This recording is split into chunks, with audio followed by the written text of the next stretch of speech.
Thank you. Good evening and welcome to the Finance Committee's special meeting of Tuesday, September 21st. Would the clerk please call the roll? Yes, ma'am. Chair Cormack? Here. Councilmember Vilsack? Here. Vice Mayor Burt? Here. All three present. Thank you so much. Before we start oral communications, it's possible that staff has a suggestion for the change in order of the agenda. Would staff like to address that now?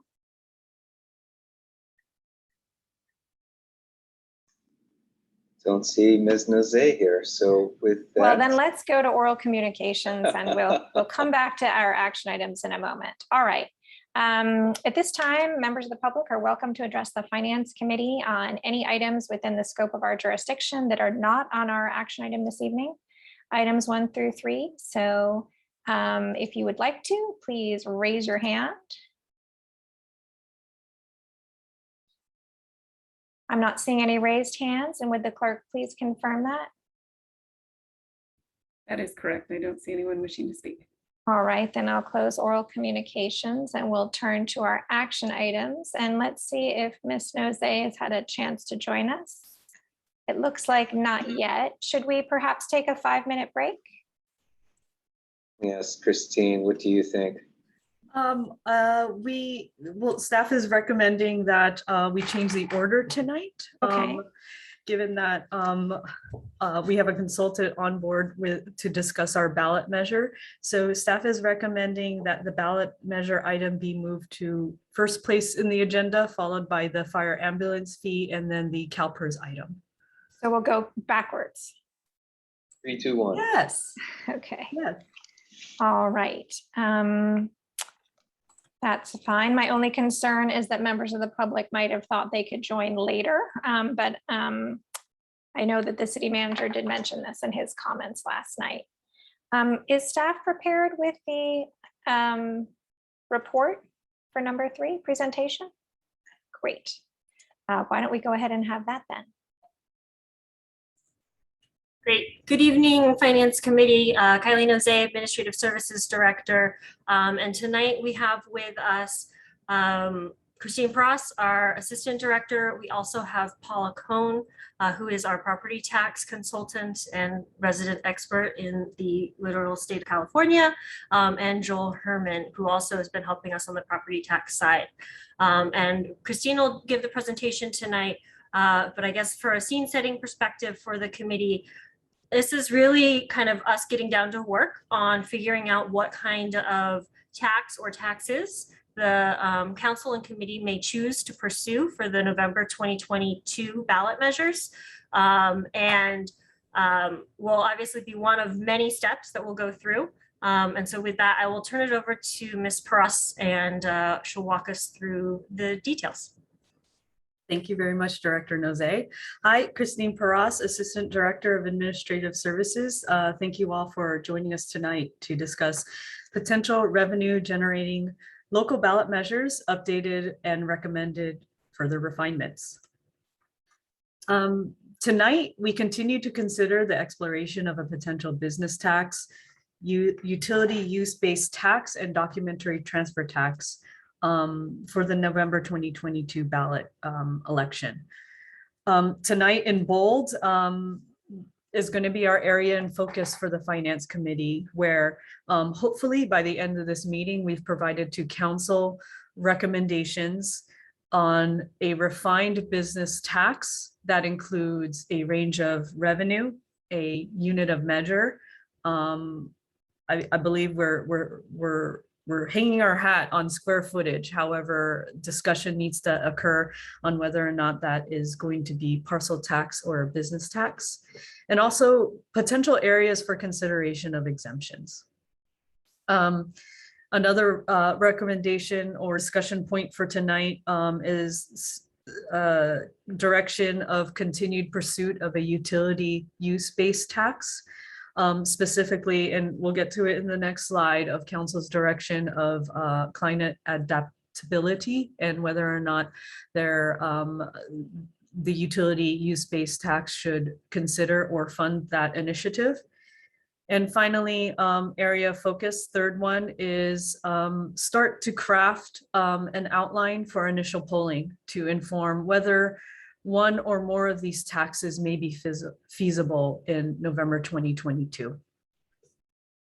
As you probably are aware, in review of our work plan in June and in August again with the council, there is a finite time frame for a significant amount of work and effort. So thank you all for all this work and collaborative effort here. And just to recap again, finally, bullet point that this item is part of our city economic recovery and is one of our four council priorities for 2021. This slide summarizes council direction from last month's council meeting on this topic. We've included here on this slide areas of focus for the Finance Committee. You'll note that we excluded item D. Oh, sorry, just heard the reporting products. Great. Item D, which referred to affordable housing and was referred to the Policy and Services Committee. So this, for your reference, is the motion that took place by the council. The next few slides, and specifically here, we get into components of a potential ballot measure. We also start talking about structure within the overview. And again, reminders for everyone watching tonight is what our work plan is. So as far as components, kind of a circle here of how the ballot measure is structured within our work plan, which involves analysis, polling, and outreach, kind of working within tandem throughout the work plan.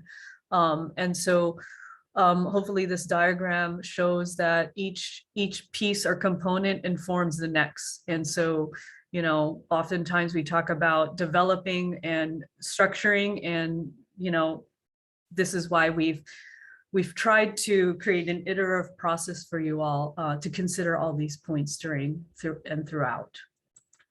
And just for the committee tonight, where we're going to focus our attention tonight is really on the analysis component of this. Obviously, we will be touching on next steps, which will be polling. But obviously, as the committee and the public saw from the staff report, this is really kind of the first step furthering the analysis in order to hopefully inform better polling and more targeted outreach. Yep. Thank you, Kylie.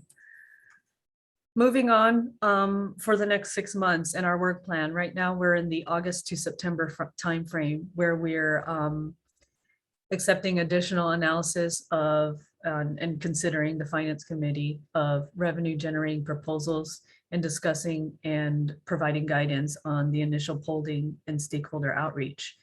Throughout the upcoming months, October, November, and December, toggling between the Finance Committee and the Council, quite frankly, for refined measures in October, again to the Finance Committee, and then in November, presenting that to the Council for further direction, refinement, guidance. Within all of that, as I believe Steve mentioned in the August, Steve and Kylie mentioned in the August Council meeting comes, you know, use of consultants to perform polling, both phases of that and outreach, along with potential analysis that is needed as the Finance Committee and Council refines unit of measure. So this is what the work plan looks like for the next few months. And finally, within December, hopefully decision on the revenue generating ballot measure to pursue. And within that, another round of polling and refined polling and stakeholder outreach, with hopefully a decision in June 2022 of the ballot measure language for the November 2022 ballot. And finally, vote on it November 2022, and beyond that is implementation of any ballot measure that the council so chooses.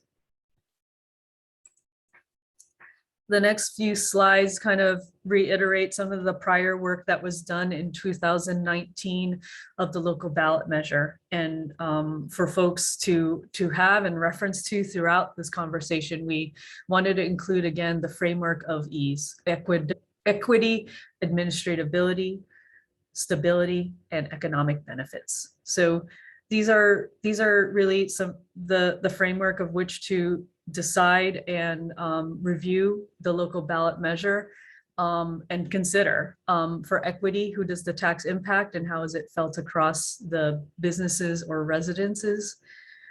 How easy is it the tax to administrate? What's the cost of compliance for the tax measures and cost of administrating, quite frankly, for the city? Whether or not the selected tax measure is stable, and is there volatility within this revenue stream over time? For example, work on documentary transfer tax. That can be quite a volatile revenue stream, and consideration of that and acknowledgement as far as that is something we should consider in deciding whether or not to pursue that. And finally, economic benefits. Is the tax efficient? Does it promote economic development and objectives? And also, quite frankly, for the taxpayers, minimize any type of disruption they may feel on administrating it for them and their business. So just wanted to include that as also something to reference to. This slide also outlines major components for consideration in structuring a tax, including the actual structure, revenue and modeling, and administration. And within a tax structure, the tax method or unit of measure is considered, whether or not it's a parcel tax, business tax, and what type of unit measure. And in this case, we're looking at square footage. Whether or not the tax is general or specific, and that impacts what type of passage rate this tax will have with at the election. What are the legally required exemptions and what are the exemptions by city policy? And those can be further refined in upcoming discussions with the Finance Committee. As far as revenue and modeling, the taxation level, whether or not the goal is to have revenue as a percentage of the general fund or a flat dollar amount, a flat or tiered rate structure, what the annual fee is or the tax rate per unit. Finally, under the administration umbrella, the data sources that we have at our disposal to review and analyze the tax, ease framework, and what type of staffing levels are required to administrate the tax or enforce it. So hopefully, as I outline these components of consider, hopefully we start to narrow down our field and within this discussion to really focus on a couple key areas. And so with that, I also wanted to include other major characteristics that we previously highlighted or made note of in working on this project in 2019. And just for recapping here, and totally acknowledge that sometimes preferences change over time. Some of the things of note previously were whether or not an annual escalator would be considered, and that was a preference. No sunset. How easy is this tax to administrate and can it be done online? There was a discussion in the last round of exemptions focused on retail, hospitality, and small business. So that can be an area to consider tonight as we discuss possible exemptions. And the desire to identify use of funds and refine that within polling. So that can also be an option for us to discuss within polling tonight and the draft outline. We've also included other discussion areas, including the election cycle, whether it should be a general or special election, the time frame, which was outlined previously in the work plan, enforcement, and finally the business environment and what does the tax ecosystem look like at current time. We talk about a lot competing measures, tax ballot fatigue that constituents may feel overtaxed, and that can be discerned through initial polling and kind of check the meter on that and what the temperature and outlook is at with our constituents. So for the next few slides, we get into actual. Sorry, Christine, 1 second on that last slide. Just for the Go ahead. committee and public's clarification, what we've provided on this slide in this prior council work are actually the decisions that the council previously made. So by no means does it mean that the committee or this council have to choose these as characteristics. However, staff wanted to make sure that we were doing our due diligence to help the committee and council pick up where we left off. And also make sure that everyone was aware of kind of where we left things. So these are examples of characteristics and components of attacks that would be helpful for staff to receive direction from the committee on as part of tonight. And we'll hear more as we go through, but just wanted to clarify these were council's identified characteristics as part of last time's process. Thank you. This next table and chart outlines what we have included in the staff report, hopefully in a tabular form, of potential tax measures and preliminary calculations. So we focused on 3 of them: a square footage based tax, an on-bill utility tax for electric and gas utility, and documentary transfer tax. So A, B, and C. Here we've included the voter passage rate, the possible rate structure that was modeled in each one of the attachments, potential annual revenue, data source, and administratability. And so we can dive into detail with that. Next, we'll go through square footage, utility, and documentary transfer tax. For the square footage based tax, we use data from our consultant HDL Corn and Cone, and that data is specifically parcel information that is used by the county to assess property tax. And inherently within that data, there are some things to note that will impact these calculations. Specifically, we have on this table non-residential square footage by size and category. The county data does not categorize by business type or industry. I mean, these are basically the categories that the county has as far as assessments. So within looking at the rates that were calculated in attachment A, this is as granular as we can get with the data available to us at this current moment.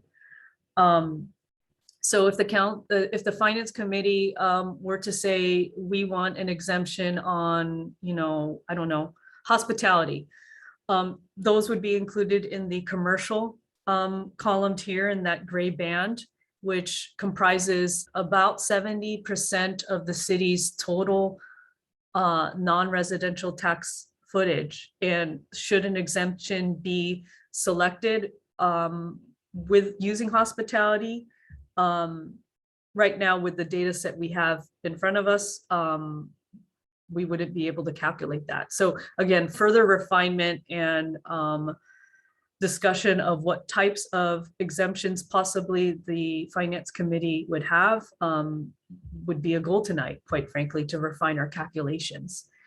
And so with that too, within the county data, we do have a pretty granular level of square footage.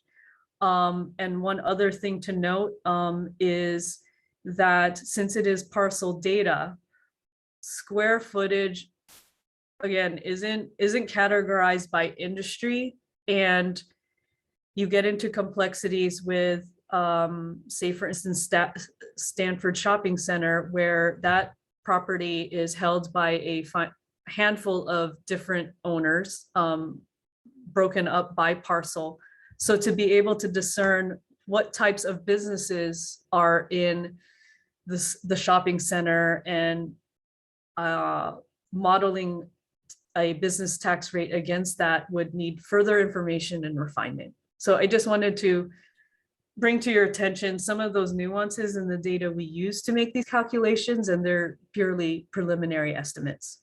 But I will say in the gray that we highlighted for you all and your consideration that approximately 70% of our square footage is within the commercial segment, and majority of those properties are in the 30,000 square foot range. So hopefully this gives you a sense of the population and census we're working in from the data from the county. So tonight, as we review all of these, noted on the bottom, hopefully we can get some guidance on areas for recommended research and be able to outline those impacts in upcoming reports as far as possible exemptions and alternative rates within categories. Now, for more on square footage, and I know these are rough to get through, but thank you all. So on the right side of the screen, this chart can be found on in attachment A, and it outlines square footage as an example for small, medium, and large usage. So examples of those types of businesses can be found right directly under it. So for instance, 2,500 square feet would be most likely a coffee shop or a local neighborhood business, a dry cleaner, something of that nature. While a medium square footage, about 30,000 square feet, would be an office building, retail, specialty shopping, or service stations. And a large square footage footprint would be international hotels, and manufacturing. So our model here represents a couple things. It represents total square footage in the city and how much the annual rate would be if we were to achieve and try to target a 10, 20, or $30 million range of revenue within the general fund. And of course, that's assuming all the caveats that I had outlined also. And so within the gray portions of this table, that is total square footage, taxable and non-taxable. And in the white, it is total square footage of properties with taxable value.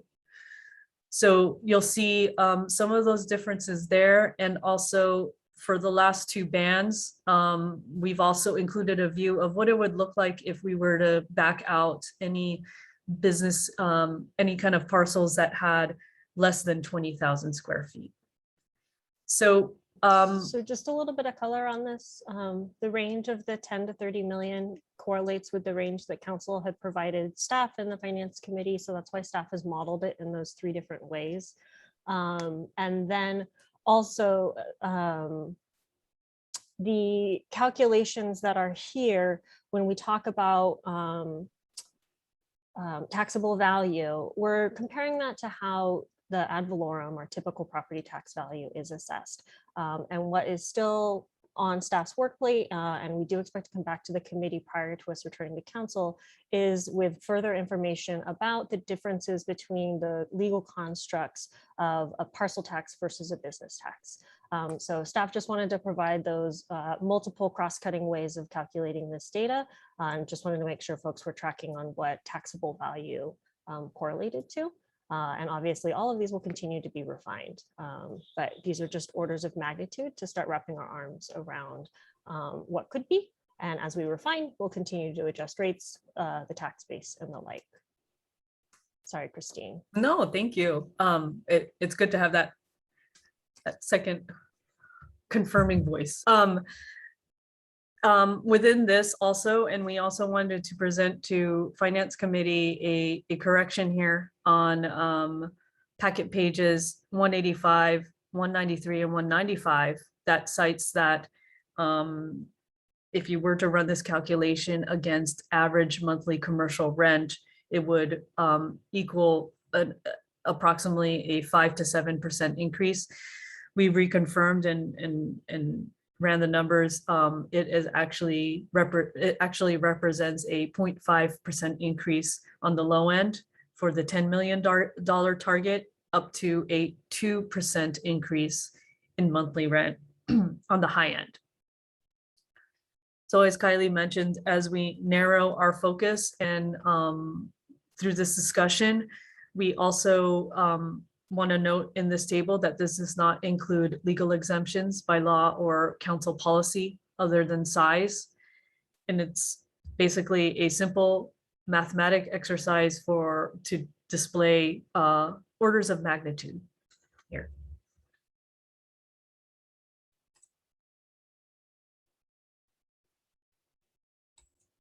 Okay, I think I got it. Okay, so the next tax area that we'll discuss and review here, and it's in attachment B, is the on-bill tax for gas and electric use. And if you guys recall, and just to remind folks, an awareness of the city's budget, the city's general fund includes an equity transfer totaling 21.7 million from the gas and electric funds, pursuant to a voter-approved charter provision. These funds support city services, including public safety, community services, and library. And breaking down the 21.7 million, 7 million of that comes from the gas fund and 14% from the electric fund. The calculation of the annual transfer is based on a 2009 council adopted methodology. And so simplification of the transfer to a flat tax or as a percentage of gross revenue may be done through a ballot measure. And the city's current utility tax rate is 5% on water, gas, and electric use. Staff reviewed its current electric, gas, and water rates and commodity sales data, and found that for every 1% in increase in the UUT rate would generate approximately 2 million in additional UUT revenue. So through this process, the council may choose to recover an equivalent amount of the general fund equity transfer of 21.7 million, a portion of it, or to potentially go beyond the $21.7 million level to further the city's investment goals in electrification or climate adaptability. So the gray box on the side, just to go over that, is should the desired annual UUT revenue in total be 30 million, in additional 20 million to what's already budgeted for utility UUT revenue. This would increase the UUT rate by 10%, being a total of 15% in UUT percentage rate. Finally, in attachment C, staff has modeled what a tiered documentary transfer tax rate looks like. Our current rate is $3.30 per $1,000. And so within this tier, we've included what that would look like for properties above 3 million, 5 million, and 10. Based on historical data, and included in data in attachment C, additional revenue would range from about 8.6 million to 14.9 million, or 11 million on average, going back to 2015. So please be aware too that this revenue stream can be highly dependent on, a few just really big property sales within the city. So it can be a very volatile tax. And just for, again, the committee and council, as a reminder, this new tax, or rather calculation associated with the documentary transfer tax, stemmed from the housing referral. And so the council had given staff a referral on how to generate funds for affordable housing or housing initiatives. And the potential of a documentary transfer tax was one of the areas of interest, or rather that interest was indicated. And so given that it is a ballot measure, staff peeled this piece off to discuss here tonight with the Finance Committee. The other policy questions, as Ms. Frost said earlier, will go to P&S for further development. So this one doesn't necessarily, the documentary and transfer tax wasn't initially part of kind of our pursuit of a potential business tax or correcting the general fund equity transfer. But just wanted to provide that again, as we look at ballot saturation as well as special versus general taxes. Finally, within our staff report, we've included information on San Francisco of their payroll and business tax information. There is a link in the staff report of San Francisco's Office of the Controller report issued about improving this San Francisco's business tax and analysis of two alternatives, where they reviewed the payroll tax against the ease framework. So that information is there for you, along with a list of San Francisco's breadth of business taxes that they assess on businesses.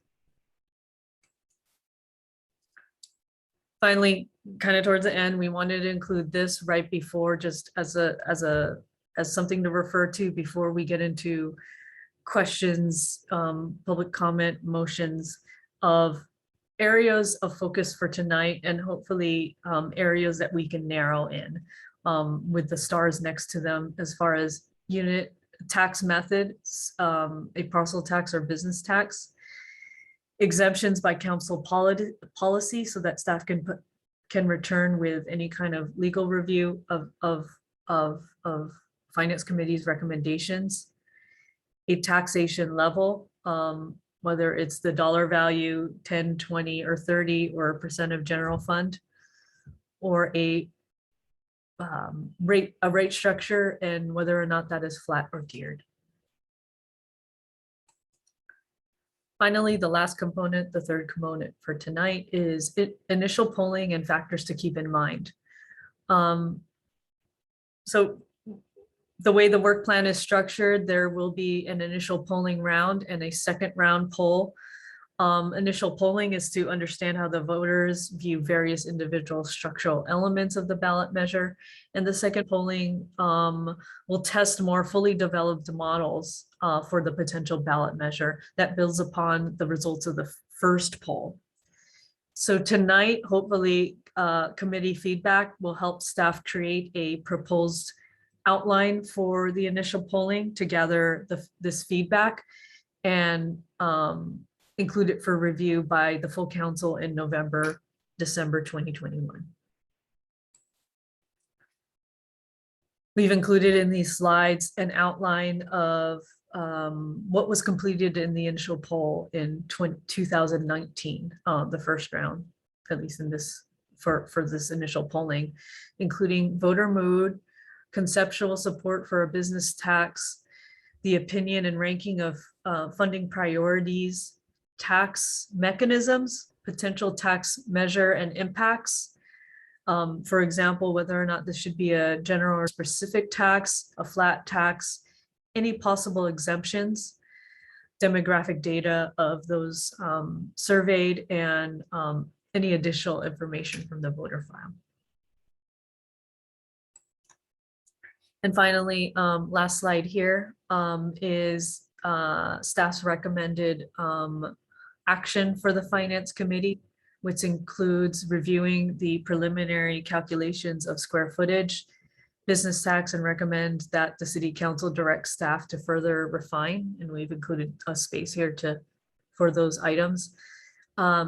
Review preliminary calculations for a potential on-bill gas and electric usage. And recommend to the City Council that we continue pursuit of this tax and accept the follow-up research that we've provided in tonight's staff report regarding the documentary transfer tax, payroll tax, and San Francisco's business taxes on business. And through these actions, this will mean by the work plan that staff will return to the Finance Committee and Council to resume pursuit of a business tax and also the utility users tax on gas and electric services. And that concludes my presentation. I'll turn it to the chair. Thank you very much. Thank you, Ms. Peross. And now we'll turn to members of the public. If you would like to address the Finance Committee on action item number 3, which is update and refinement of potential revenue generating local ballot measure, please raise your hand in Zoom. If you're on the phone, press *9. I'm not seeing any hands raised. And would the clerk please confirm that? Confirmed. I don't see any requests to speak, Chair. All right, so we will go ahead and close public comment on action item number 3. And I will turn to my colleagues who would like to go first. Councilmember Philseth. Yeah, thank you very much. And thank you to staff for this. I have like a whole bunch of questions, and so I'm just going to sort of spit them out. Going over this, what kind of facilities? I mean, there's some references to taxable square feet, but not taxable square feet. What are examples of some facilities that don't have taxable square feet? Paula, can you help us out with this? Sure. There are properties that receive exemptions. So if you have a church, for instance, it can file for an exemption and that value that's exempt would not be taxable. You can have a government entity that is exempt, different than exemptions. And due to the fact that they're government owned, they do not receive a tax bill and therefore they would not have any tax bill. County data is not perfect data. Man, I wish it were, because I'm a data. And so, we chase this animal. I told your staff today that the assessor's job is to value property for taxation.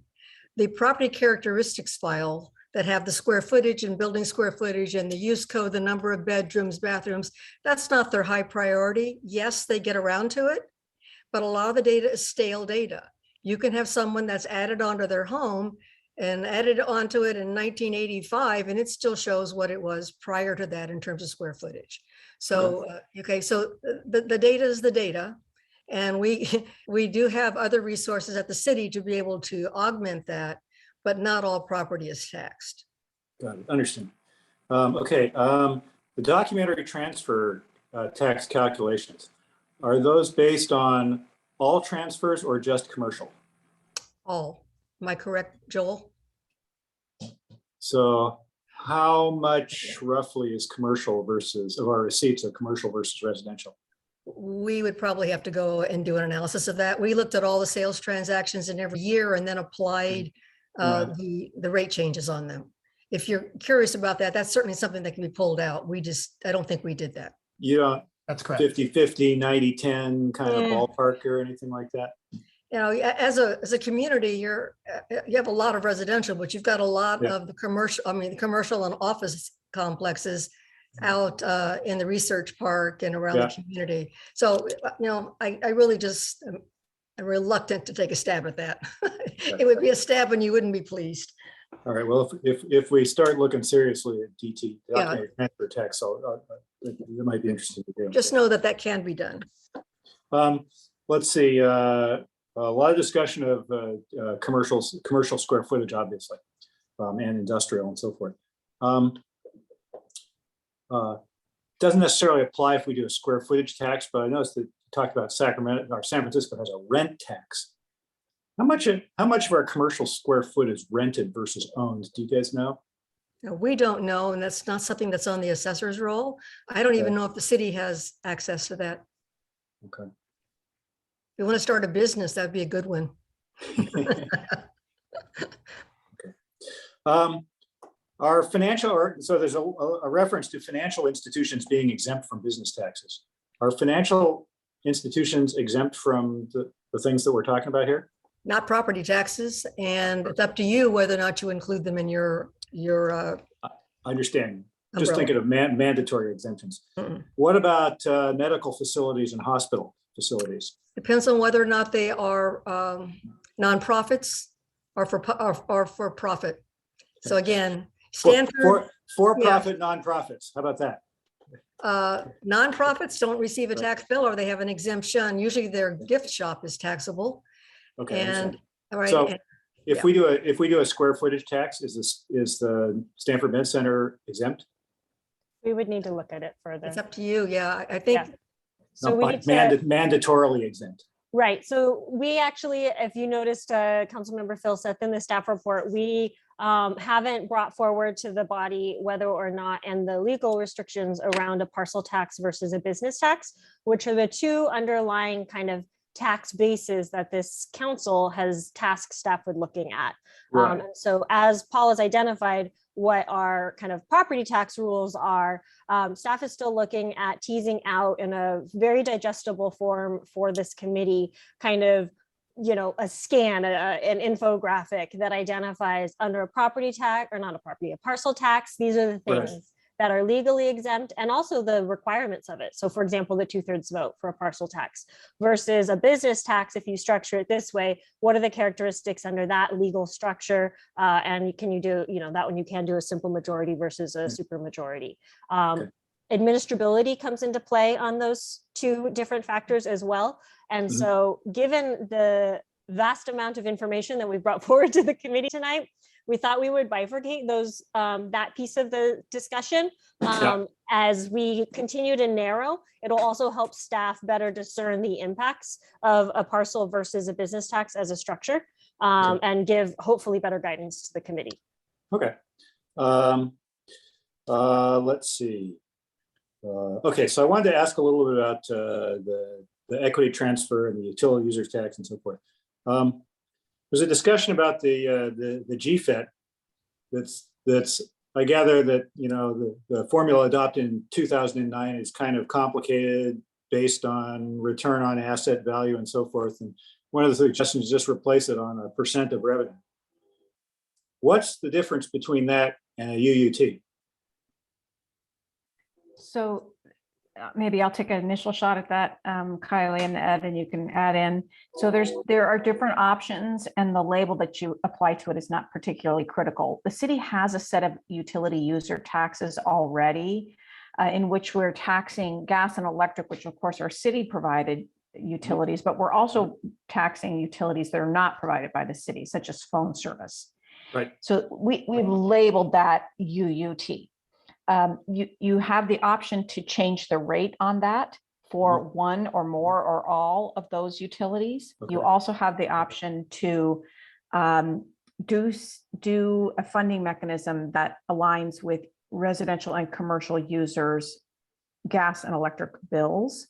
Yeah. And that could be done either as a separate line on the bill that calls out a percentage-based charge for to support general fund services. Or we now know from decisions that have been made recently by the California Courts of Appeal that that can also be validated by the voters and essentially built into the rate base, which is quite similar to the way the general fund equity transfer works now.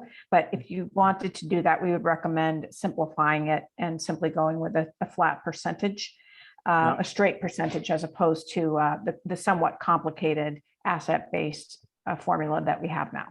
Although again, it sort of seems pretty similar to the UUT, which is a straight percentage of, essentially a straight percentage of revenues, which is what we're talking about here. Yes, I believe that's correct.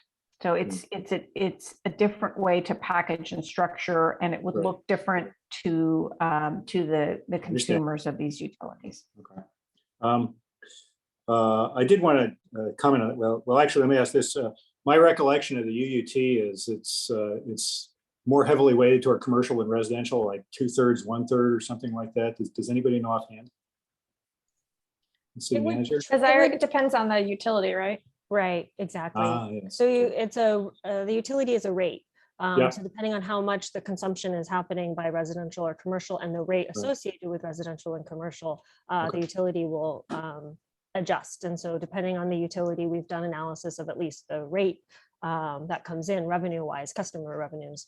And so, you know, gas, I think, is about 55-45 resident commercial, and electric is about 70-30 commercial resident. Commercial. Okay.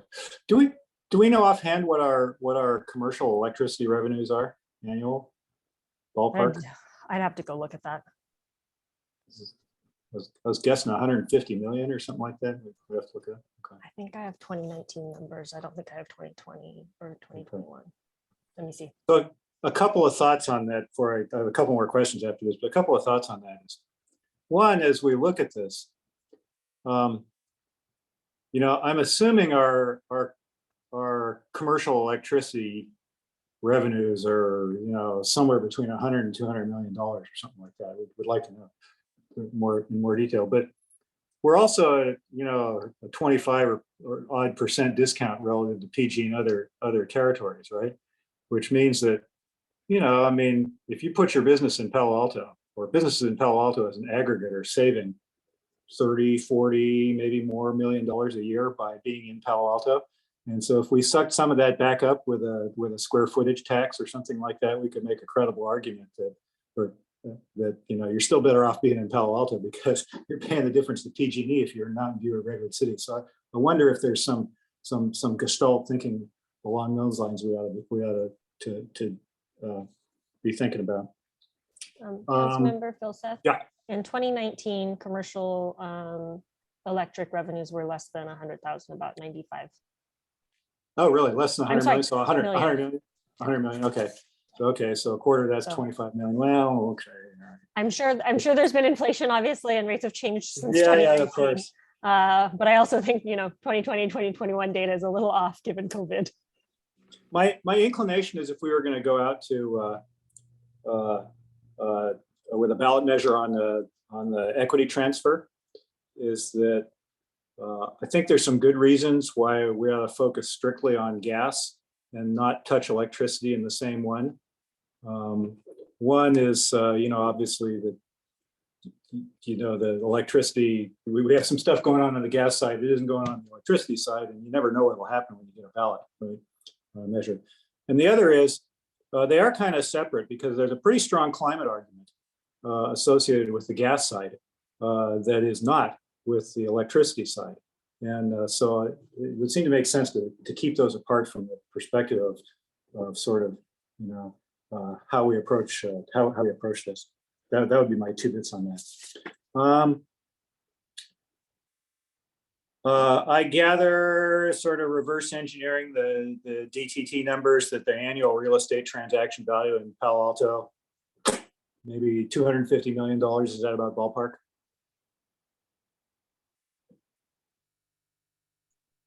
Say that one more time, council member. Let's see. Annual. What's our annual turnover in real estate transactions subject to DTT? Oh. I mean, it's going to be like 8 million a year divided by 3% or something like that. I know we have that number. We need to go pull the report though. Okay. And I suspect Paula's trying to look it up right now. So we'll get back to you on that one. Okay. Thanks. San Francisco's gross receipts tax. How do you actually track gross receipts? I mean, square footage, okay, you ask the assessor, I got that, okay. How do you track gross receipts? Is that doable? Sure. I mean, all of these taxes are self-reported. So the companies are reporting them. Obviously, cities can ask for backup documentation, tax filings or what have you that are appropriate to kind of confirming or lending to the credibility of it. And then obviously there's audit functions, typically in any tax measure. The city and county of San Francisco has an entire department. Thank you, Molly. So that data is available. Okay. We could certainly ask them about the administrability of that, but the function is staffed. Okay. And we would be able to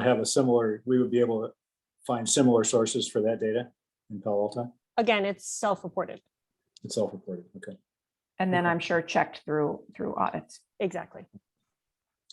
Okay, and then if we decided to do 2 or 3 things to hit our revenue target, or then presumably they all have to go together on the same ballot, which is complicated, right? Unless you did a special measure that was dedicated towards something and had a 2/3 combine 3 things on it. Oh, I see. Okay. Any general tax has to be on a general election. So that our next opportunity for that would be November 2022. I see. It's a it's a special tax. It could go on. a Special different- tax, it can go on a special election off cycle. Got it. Got it. Similar to what we did with storm drain. Okay. All right. Thanks very much. Sorry for all the questions. No worries. Long presentation and long questions, but for the moment, we're freed from the tyranny of the 5 minutes. Vice Mayor Burt, but I reserve the right. I'm sorry, one moment. Paula, did you have a? I do have on page 200 of your document, Cool. you do show what the current flat rates generated.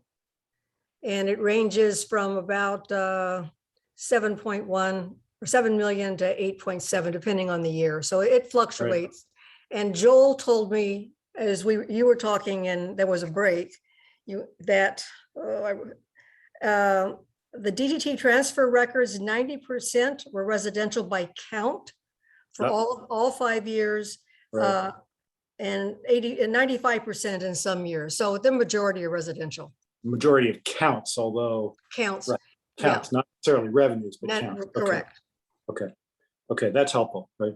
That's, just size of a bread box. I mean, it's easier to get 10 million a year out of a 1 billion a year revenue stream than it is out of a Oh, 50 million a year revenue stream. And so sort of trying to compare magnitudes of these things. you Yeah, have thanks. things over in the research park that are selling for $250 million, Yeah. over and over. So that helps. Well, if we had a few of those. All right, Vice Mayor Burt. Yeah, so just a couple quick comments, and I want to also kind of think about the process tonight. The research park, we should note that that's the property that's selling for that, the built property. It's not the land transaction. And so because Stanford remains the owner of the land, my understanding is that doesn't get captured in either the DTT or even the property tax sale or the readjustment for the property tax. So that's just something to bear in mind in our context of how all of our big entities are being taxed. And on the documentary transfer tax, I know we've had that reported on the percentage of the revenue that is from commercial versus residential. I have in the back of my head, it's 60-40 residential, but I could have that flip-flop, something like that. But I think it's in that kind of range. And I did want to kind of have us think about the process tonight, because we're looking at a whole bunch of issues, some very interrelated, some kind of discrete. And I think as staff had pointed out, we're not decided, but we have a lot of our focus on looking at a square footage tax. And so maybe we have some of these general questions and comments, and then we might zero in on segments toward the end, and particularly that one. And one of the things that on the utility users tax, Eric had brought up, there's really a couple of issues. There's replacement of potentially of lost revenue from in the gas utility to the general fund. And then there's the climate action plan funding potential. So those are two different approaches to that. And I'm unsure on how I think on either of those at this point in time, but one thing that was mentioned in the staff report that is also the potential for citizen-led initiatives, and how state law now carves out some different rules for that. I could envision that our climate action initiative funding might come about from a citizen-led initiative, whereas I'd be more surprised if the other funding was done that way. Molly, can you remind us of what the what the case law and constitutional amendments have informed us about the citizen initiatives and what latitude they have that's greater than government driven taxes? Right, it's a really interesting question, and I didn't go back and look at that, so I'm about 85% sure that I've got this. I believe we have court cases now saying two different things. One, that a tax can be on any ballot, even if it is a general purpose tax. Is not limited to a general municipal election. So it would not be limited to November of an even numbered year for us. And the other issue has to do with the voter threshold for a special tax. There was dispute over whether those taxes, citizen initiatives, also needed to get the 2/3. And I believe we now have court cases saying that a simple majority does pass a tax like that. So given this issue of the potential of having multiple taxes on a general election ballot, that's one exception where we could have a citizen-led initiative that would only require a simple majority and does not need to be on a general election ballot. And so that's interesting.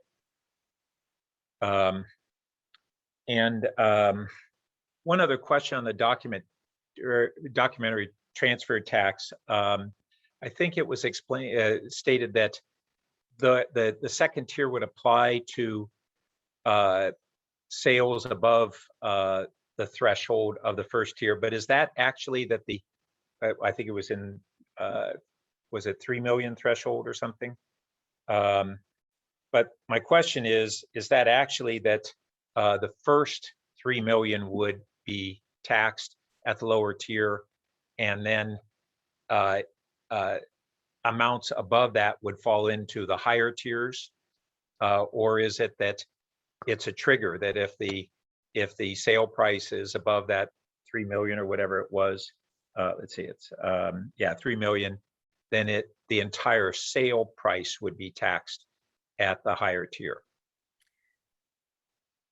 You turning to me for that answer? Well, I think it was Christine who Yeah. introduced it, but whoever's best to answer the question. And Joel, you may want to jump in here because you may have more information about Culver City. I know in Santa Monica's case, they've got a 2-tier, and if you exceed the amount, the entire amount is taxed at the higher tier.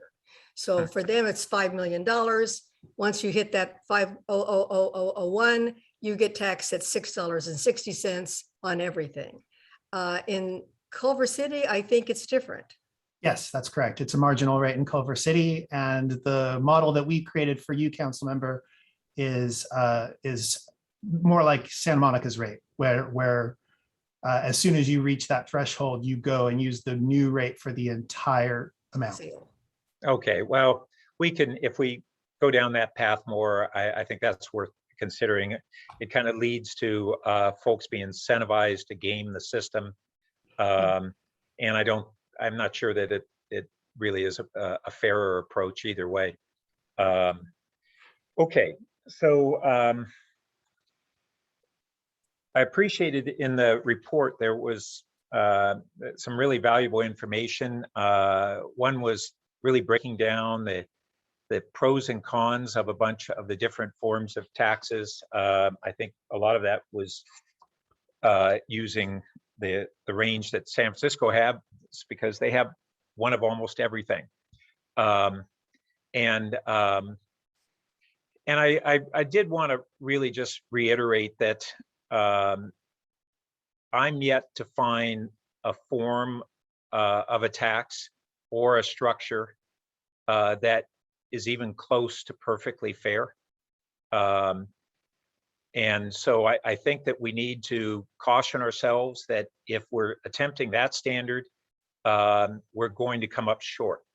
And in the 2019 or so, we had Silicon Valley Leadership Group and the Chamber at the time, who basically took every form and structure of the tax and did an accurate and effective job of explaining how each and every one of them was unfair and therefore shouldn't be done.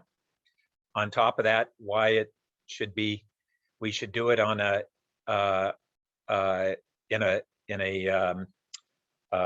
specific tax that would make it also less likely to pass. And then interestingly, the leadership group has been the backers of probably one of the most regressive forms of tax consistently for 20 years, which is the sales tax. So I think we just need to accept that what we're going to be looking for is something that is moderately as fair as we can make it, but there are trade-offs. And the more complex the tax, the more opportunities we have to make it more fair. And yet, generally, the less voter support there is, the more complex it is. So that's a trade-off that we're going to need to look at. The standard I think we need to go by is striking a balance. It's not going to be finding a tax that everybody's going to agree is perfectly fair. But then in the San Francisco taxes, I appreciated that we got the formulas for all of those different forms of tax that they have, but I couldn't find anything on the revenues generated by each of those. Was that in the report and I missed it, or is it not in the report? No, staff only provided the structures of the rates. We would need to go back and do more research to figure out the specific revenues by each individual tax. Okay, I suspect that that's in San Francisco's budget reports. It's lumped, but yes.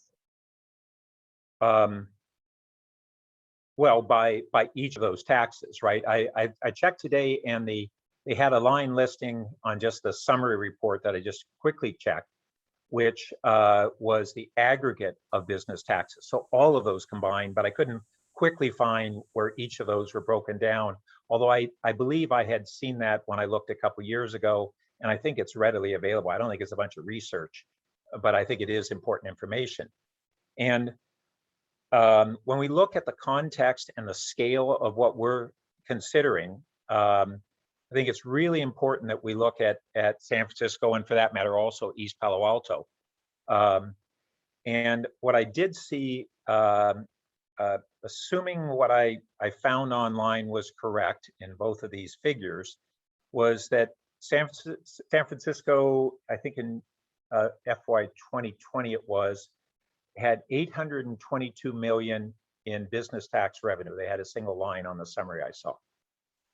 And then I checked, and one of the things I've asked in the past for is, if we're looking at taxes and we're kind of comparing apples to oranges, one of the constant metrics that we can look at is, well, for each employee that works in the city, how much are the total business taxes? Some cities, it's a single business tax. In San Francisco, it's multiple ones. But how many dollars are being taxed per employee? And the reference I saw online was that there were 265,000 people working in the city of San Francisco, and that 822 million in total business taxes, which equates to about $3,100 per employee. And Palo Alto has around, in normal times, around 100,000 folks working in the city. It was estimated a little bit higher than that. So at an equivalent rate per employee, and brace yourselves, that would equate to about $310 million a year in Palo Alto. And I'm not proposing that we consider a tax rate comparable to San Francisco, but I do think it's an important reference point. When we think that we're considering taxes that are, the high end of the range that we are tentatively looking at is 30 million a year in revenue, that appears to be about 10% the rate of San Francisco on an per employee basis. 10% is all. And so a $30 million revenue stream for us seems like a lot, but by comparison, that's not a great amount compared to a city like San Francisco. Now, they're clearly the highest in the region, but at the same time, that tax structure that they have had, and they've added additional ones in recent years, layered on what they already had. But up until the pandemic, they certainly weren't suffering from businesses not wanting to locate there because of their business tax structure. In fact, they were having an ever increasing portion of the tech community that was located in San Francisco. Similarly, in East Palo Alto, when they put in their $2.50 a square foot per year, or about just over 20 cents a month on their square footage tax, they were warned by the development community that the development in Palo Alto would be choked off if that passed. And instead, they have had a virtual avalanche of major office proposals come forward since that tax was enacted. So I bring up both of those because one of the key considerations is, how does it affect our local economy? And I think that as staff had pointed out earlier, that the impact is actually only at the high end of our range, around 2% of the rent, if we were at the high end of our range of what we were talking about on a square footage tax for $30 million a year in revenue, 2% of the rent. And that impact ultimately is going to fall onto the lessor and the property owner, because the market, basically, to the extent that tenants are really looking at all in on a triple net lease, and many often just really don't. It's not the basis for their decision on their location. But to the extent it exists, the lessor can charge the market rate for the cost of doing business in a city. And so ultimately they have to absorb that difference. So I think that the concern over whether it's going to affect our economy, I really think that the evidence shows that even exceeding the upper end of the range we're considering, it's really not going to have an economic impact on our business climate. Much more important is whether we address the needs that we have of transportation and affordable housing, and our city services that we've had to slash, and whether future residents are going to be able to have the proportionate park space that we are committed to, but we don't have the revenue stream to be able to do, and the massive amount of affordable housing costs that Councilmember Philseth has rightly cited recently, and other unmet infrastructure needs that were part of our IBRIC analysis, but weren't even able to make it into our really successful infrastructure master plan. So we have massive unmet needs. Oh, and I left off the huge one in transportation of grade separations. So when I look at those needs, they are far above the 30 million a year upper number that we've looked at, and yet the impacts on our economy, I think we'd hear a lot of complaints, but I don't believe that we would have any real impact on our economic vitality, except that if we address these problems, including particularly transportation, it's a more favorable economic environment than if we don't address those problems.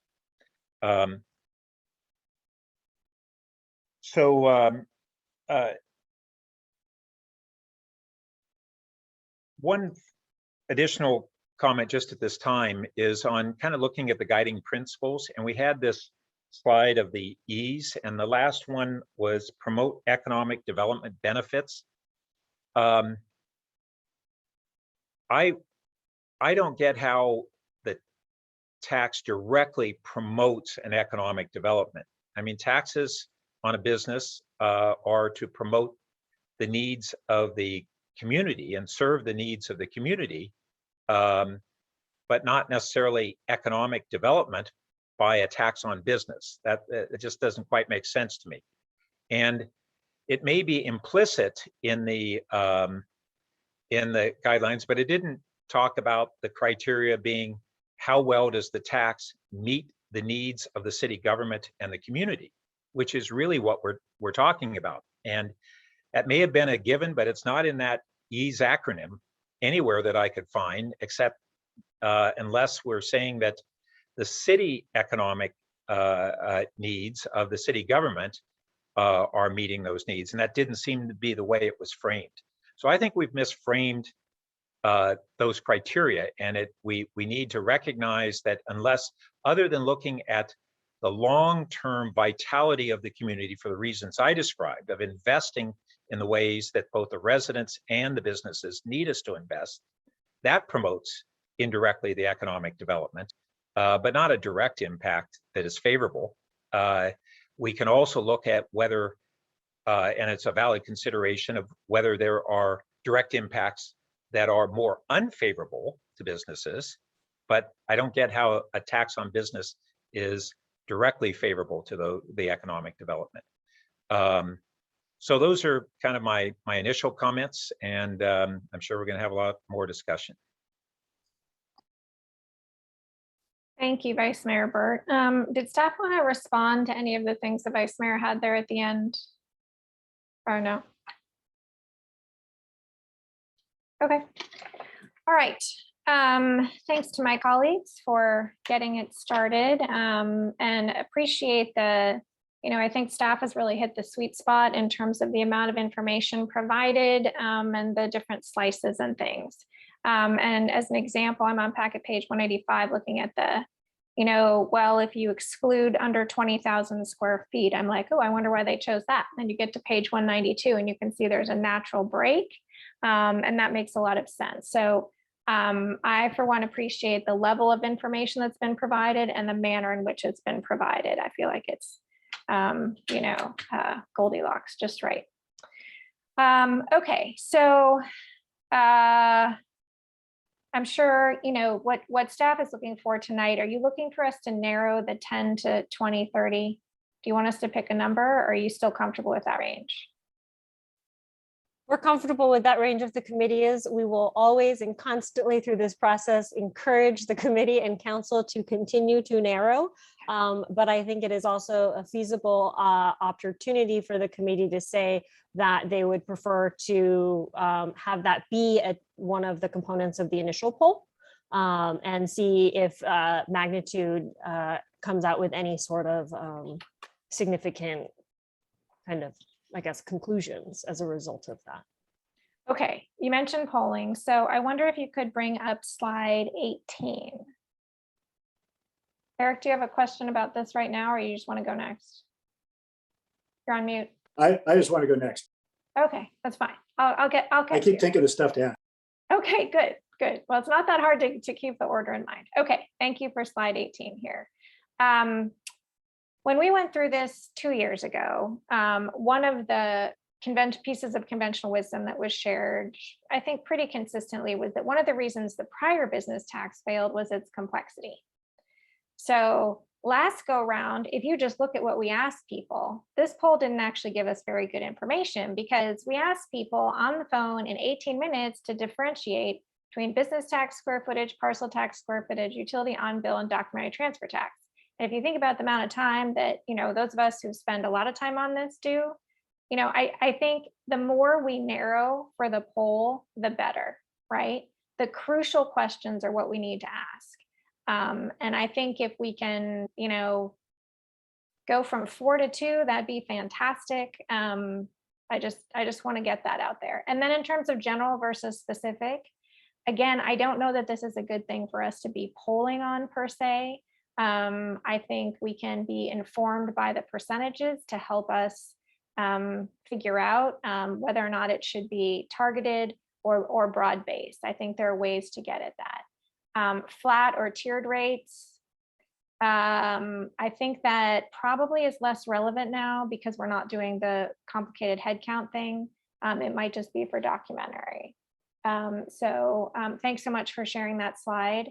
But I do think one of the most important things we can do tonight is give suggestions and direction on the polling, because we three can sit here and talk, for years, but until we understand what the community understands and what they are willing to pay for or willing to have others pay for, then I think we need that next level. Okay, thanks for that slide. You can stop sharing. I really appreciate sharing the documentary transfer tax. There was, at least a majority of this committee that was interested in understanding more. I appreciate the vice mayor's questions about, whether it's marginal at the next level. I think there's a real opportunity here. I think, and whether or not it rises to the level of needing to be, quote, a third tax on the ballot next year, I don't know. But I remain, what I like about it is, one, we can make it progressive, right? We can have the surcharge, we can make it progressive. And two is essentially it's a tax on wealth as opposed to income. And I think there's some real advantages with that.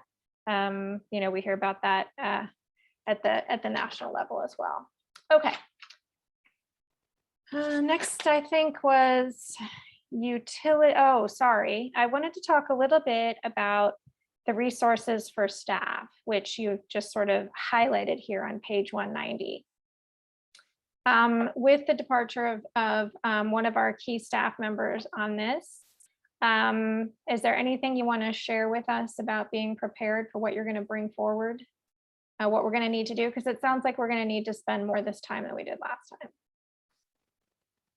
Probably to a certain extent. And there is actually some scalability in the sense that a lot of the research with comparatives and the like was done last time. So some of that stuff we may not need to redo depending on the council direction. I will say, absolutely, we will be relying on consultants. As you see here, we have both Paula and Joel to help us out. We will be bringing forward contracts for, as you noted in the staff report, polling and for stakeholder outreach, which I very much would expect on the stakeholder outreach side, a significantly higher need for help from that perspective. From an internal staffing perspective, in all honesty, the timeline's too quick for us to go out and recruit to backfill. So we're having to rearrange existing resources and deprioritize some things and keep this at the top of the pile.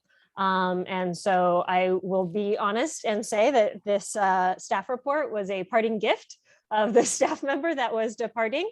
And they really did their best in their final 2 weeks to knock this out. So I think the grace from the committee and the council in working through in an iterative fashion will be really important as staff balance, frankly, the pace of this, as well as just other priorities going on in the organization. But we recognize the timeline, we recognize the importance of this. And so we are doing our best to deprioritize what can be deprioritized so that we can ensure we're resourcing this. Okay, great. Just wanted to surface that so nobody's surprised when it comes out. I'm back on table A6, packet page 185. So thanks for the examples of types of businesses. That helped so much last go round, when we were trying to figure out what levels to sort of cut things off at. I guess as I think about square footage though, to the extent, let's say you're a coffee shop and you're renting a small space, you're not really going to be exempt if the small space you're renting is part of a larger space, right? I mean, if someone's renting from a landlord who has a building and you have a portion of it, it feels like we're going to exempt people, but it's really the whole parcel, right? Not help me understand, help me understand. Well, and Paula and Joel can help with this a little bit, but I will say it depends on how you structure the tax. Okay. If you were to do a business tax that is assessed on the business, then the coffee shop itself would be reporting in on what their square footage usage is and paying the tax directly. If you were to do a parcel tax, It would be like you said, which is on the macro, what is the property? What is the asset? What's the whole piece of real estate? And then working back from there. And what they're, are they in a triple net lease? How is the landlord going to allocate the, the cost, et cetera. And so there's a little bit more opaqueness between the landlord and the tenant versus a business tax that would be directly on the tenant. However, on the flip side, to Councilmember Philsett's question of, well, how do you get that data? If you have the businesses paying it directly, they need to self-report. Obviously, again, we would do audits and the like, but the business would be self-reporting. This is how many square feet we use. Whereas you do it on a parcel, you're looking at the property tax records that we have, as well as other databases like CoStar.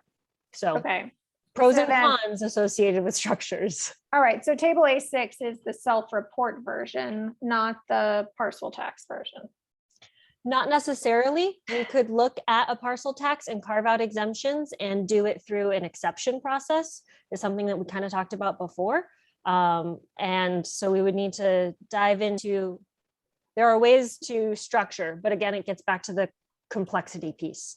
So Yeah. if council can identify and the committee can help identify kind of the areas and things, the characteristics of the measure that they like, staff can go back and look at the legal frameworks, the administrability of it, and actually help bring forward a better understanding, not just of, the do's and don'ts of each tax, but also which one better fits the kind of structure that the council is looking to design. Paula, do you have any Okay. color? Okay, great. Okay, so, I appreciate the Vice Mayor bringing up the point about perfection and fairness and complexity. And the reason I started with, the part about the poll and why things didn't go well last time is that the more complex we make this, the harder it is to understand it, the easier it is for people, to find things that would be edge cases or inappropriate.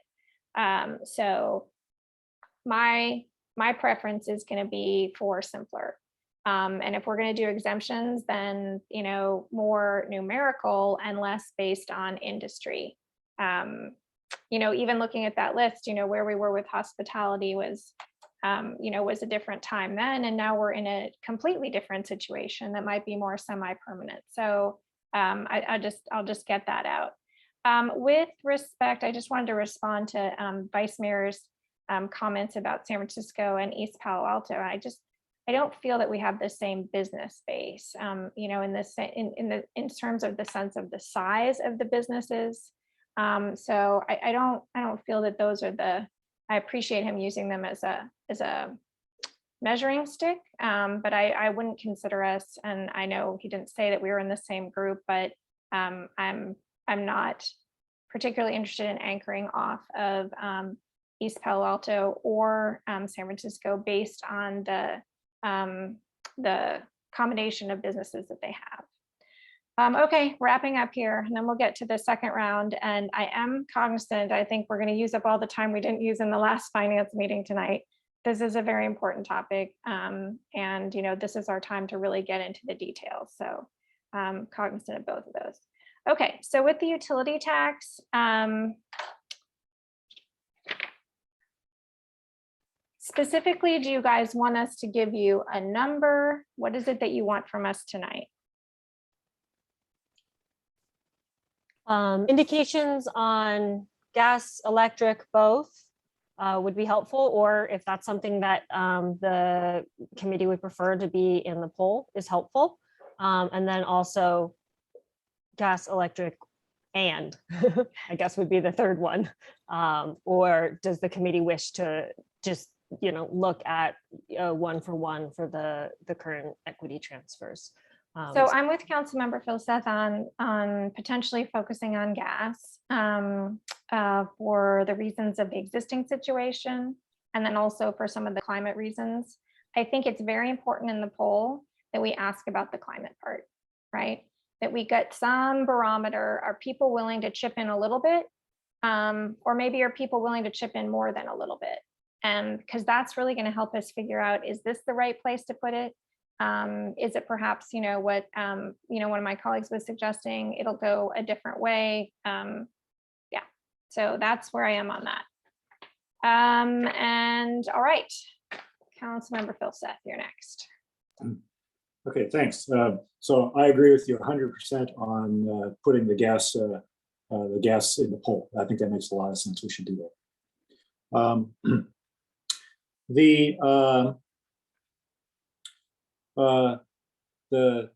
The break at 20,000 square feet, was the staff analysis, did you assume there was a disjunction at 20,000 square feet such that if you had 19,000 square feet, you'd pay zero, but 21,000 square feet, you'd pay a step? Or was it the first 20,000 square feet is exempt and you start paying as soon as you hit 20,001 square feet and it goes up that way? Which one of those did you guys model? It was total property. It wasn't this, so it's not the second one you described. Okay, so it's yeah. Total square feet. Yeah, add 3 feet and suddenly you got a bill. Okay. Okay. I wonder if we should spool it out the other way, and maybe 20,000 square feet doesn't have to be the disjuncture, because if you've got 19,000 then you're paying very little, right? Even if you so forth. So if we go that way, my inclination on this, I'm with Councilmember Cormack or Chair Cormack on the simplicity thing. But I do think we should target commercial, not residential. And so can we do that with a parcel tax, or do we have to do everybody? Okay. Okay, so I think that's one of the constraints. I think we should go after commercial. Councilmember see. Philseth? Yeah, yeah. Just two things. One, these are based on non-residential square footage. Yep. Okay, I understand. And then two, a definition of commercial would be helpful. Okay. With I was this. going to say commercial and industrial, or just commercial? Commercial and industrial, thank you. Right, and up to staff to fine tune that a little bit, but I think we shouldn't be taxing government and nonprofits and stuff like that if we can avoid it. I like fewer exemptions, of course. If this ever gets to council, everybody's going to have their favorite exemptions that they want to put in.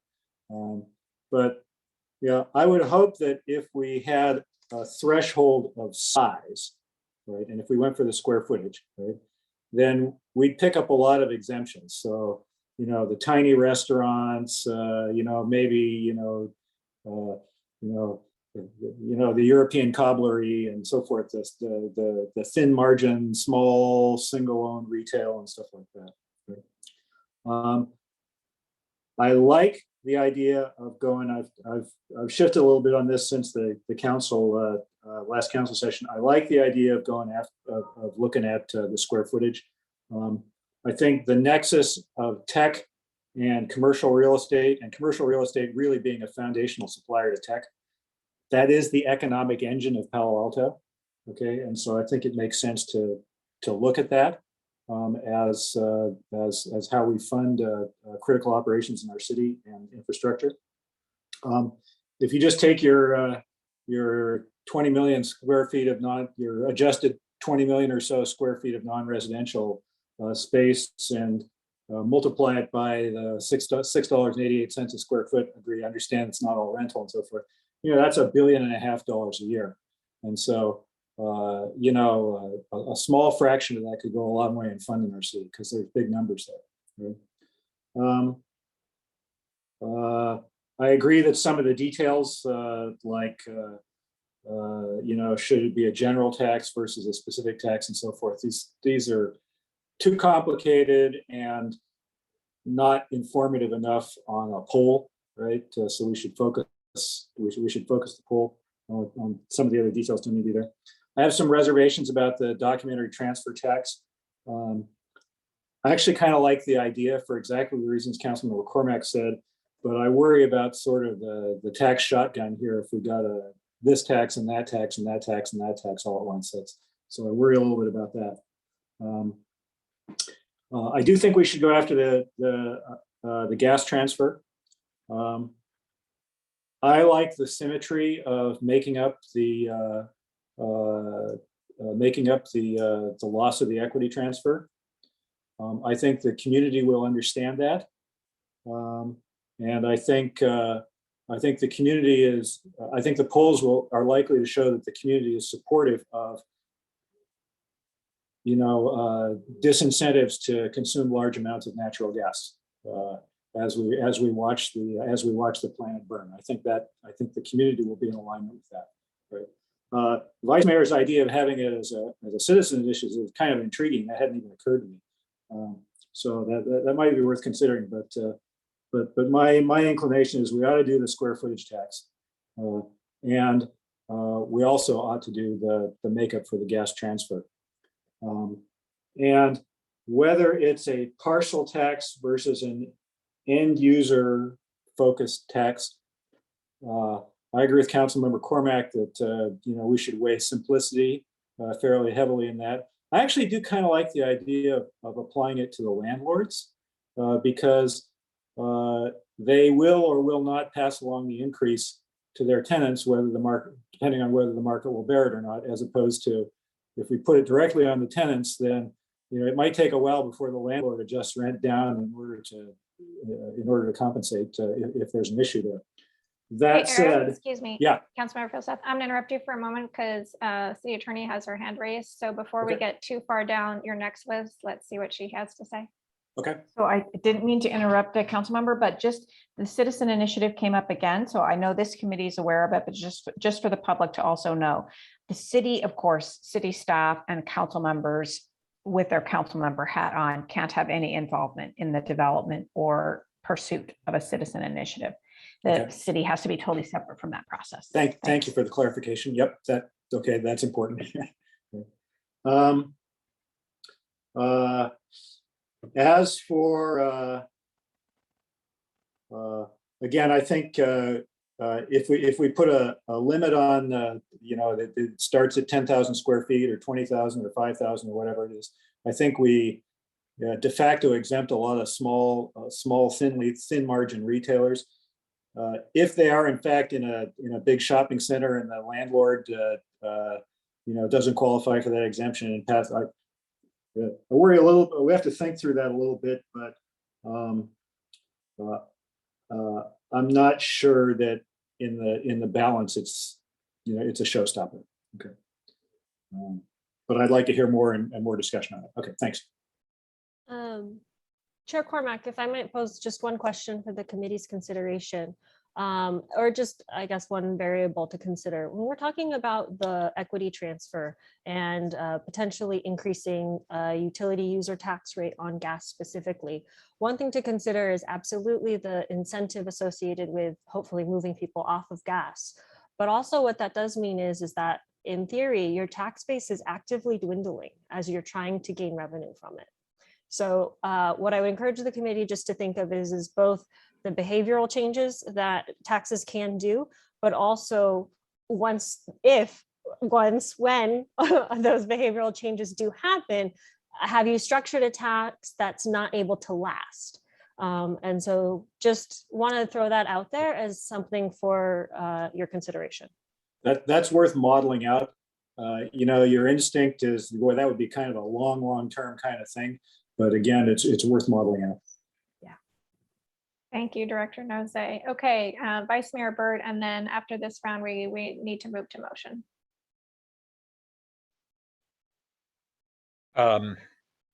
Okay, but this is a lot of complex issues that I think we have to fully flesh out as best we can. So first I'll touch on that utility users tax consideration, and our climate action plan is not looking so far out on that dwindling of gas use. In fact, it's a pretty aggressive program over the next decade. Second, if we're to ask voters just on the climate action component of it, not about the loss of general fund revenue from the gas tax, or the green case. If you were to ask a voter, are you more willing to pay an extra amount on your gas that we're trying to get you to not use, or where we are maybe around 10% below PG&E on residential gas rates, or are you willing to pay an extra amount on your electricity where you're actually not 25% below PG&E, it's actually around 40% on residential rates to support electrification and a greater movement toward clean energy use. I suspect that it may be actually their willingness on the electricity, but that goes back on the polling. Let's not try to decide what we think will be the outcome of polling questions. Let's try to figure out what those questions ought to be and be informed by the answers rather than each of us throwing out our opinions at this point in time on where we think the voters would come down on each of these issues. Going back to the issue of the square footage tax, one of the areas that I do agree with the 2019 kind of principles that were adopted by the council at that time, and a number of them we've evolved away from there, but that is that on exemptions, it was, as I recall, a focus on exempting retail and hospitality. And I think that's correct. And I think we want to ask ourselves first, we've got the question how we would design a tax if it was up to us and it wasn't up to the voters on what they support. So we've got that set of questions, and then we've got the questions we want to ask in the polling, which will influence ultimately what we decide to do.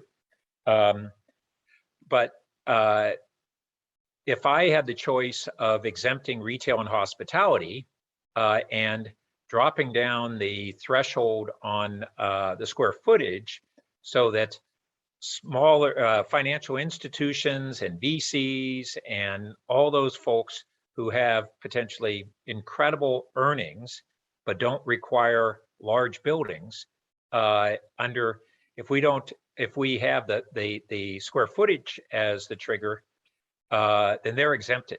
And those are the very folks that are having incredible high earnings in our community and very low taxes for community taxes. So I would strongly favor that we look at exempting the types of uses that we want to exclude from the tax, as opposed to focusing on the building size. Now we could do a hybrid, but once again, that goes into complexity. I will note too, it's been referenced that the 2008 effort at the tax failed in large part because of complexity. And I was involved in that tax. It wasn't particularly complex. It was attacked on every which way. And no matter what form of tax that we looked at, no matter what exceptions we looked at, we pretty much had the business community opposing it. And I think that the basis of the opposition or the basis of the support from the basis for the lack of support for the tax was largely because the uses and the needs were not well defined. It was really about meeting a deficit in our long-term pension liabilities and other escalating costs without any clear purposes to the tax and where that revenue would be utilized for values that the electorate would say, okay, that I will support. And I think that's something that we'll want to be very careful about in this tax as well.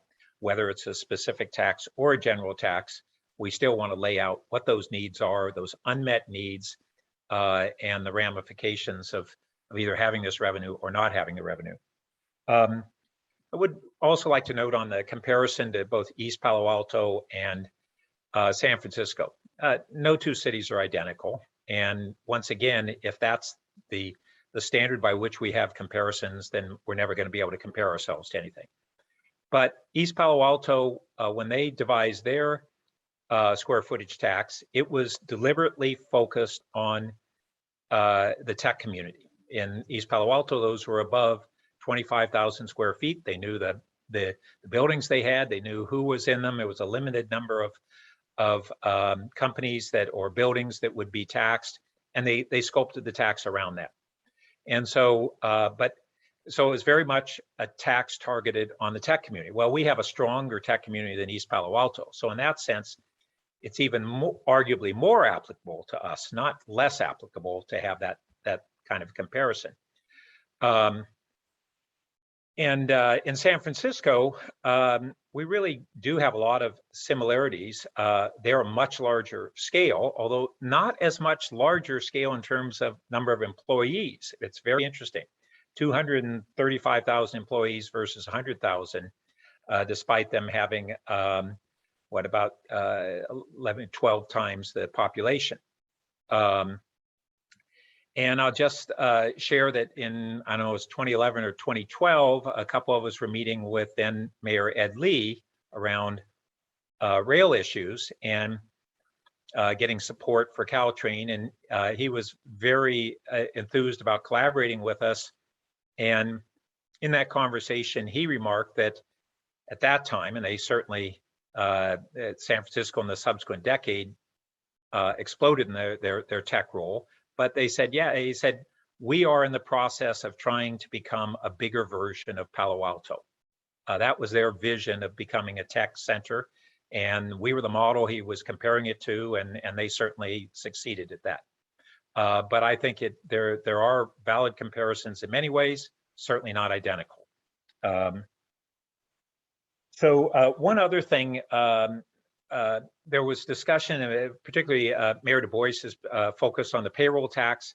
I'm not inclined to go for the payroll tax, but the analysis that in the report was around San Francisco's back and forth in that, and I think the analysis was accurate on that. I had done research on that in recent years, but the mayor has brought up that throughout the country, payroll taxes are a very common form of city business taxes. And so just using the circumstances of San Francisco to refute that, I don't think is going to be persuasive enough to him. So I'd encourage the consultants or staff to look at, how those reasons why it's not ideal for us refute the comparison that so many other cities actually use payroll tax as their form. So a lot of the arguments were about the difficulty of administration and different related things, and yet those cities must be able to overcome it. Once again, I'm not an advocate for it. I want us to be able to respond to our colleagues in ways that are going to meet their questions.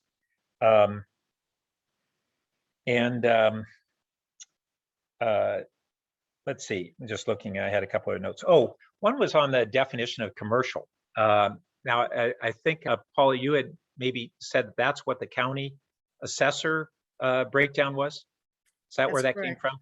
Right. Yeah, so it's an odd definition, because on a more common definition of commercial is any income investments, Right. which would even include multifamily residential and would include the industrial and everything else. Right. So what do they have in their definition of commercial? They have office buildings. They have shopping centers, restaurants, service stations. Help me out here, Joel. I'm sure you're looking them up. Okay. All right. And that's Well, because that gives me a every sense. county is different. Yeah. Some counties put apartments in commercial, some put apartments in residential, some Okay. put hotels in commercial. Well, it's our county that we're talking about. Correct. So if there, that can be footnoted, just so that we understand, because it doesn't seem to be a common. It's not a firm rule, I guess you would say. It's just what the county has just identified them. footnoted for clarification. Okay. Is the key question multifamily residential? Is that the one? Or are there many we're worried about? No, multifamily residential is in residential, I believe, in this county. That's correct. It's different in Alameda County. So it's just. I will just note, and out of interest, not once again, not necessarily advocating this, but for people to noodle on, is that a lot of cities actually, they have within their lease taxes, and in San Francisco, it's commercial rents tax. they actually go into residential rental properties as well. Like Phoenix, I think, has a 2% charge on residential, all rental, I think, including single family residential all the way down there. Most are looking more at multifamily, but it's interesting. I'm not advocating that we necessarily pursue that anymore, but it's worth considering as we're looking at commercial uses of our city. They're not just in the private business, they actually also include residential. We have to look at in each case of, you know, what might incentivize or disincentivize. Would it in any way increase the cost of rental property, or would it be borne by the lessor or the renter, which is probably the case. So I think that's just something that we haven't given consideration to, and until that was pointed out to me, I wasn't aware that that's not an uncommon practice apparently. And let's see. So I think I've covered, yeah, so I think that covers my remaining points for now. Thank you. Thanks. Could staff put up the recommendation slide, please? I think it's time for us to move to any decisions you might need from us. So far, every time we ask you, you're like, no, we're good. But I'm pretty sure there's something you need from us tonight. So let's get clear on that.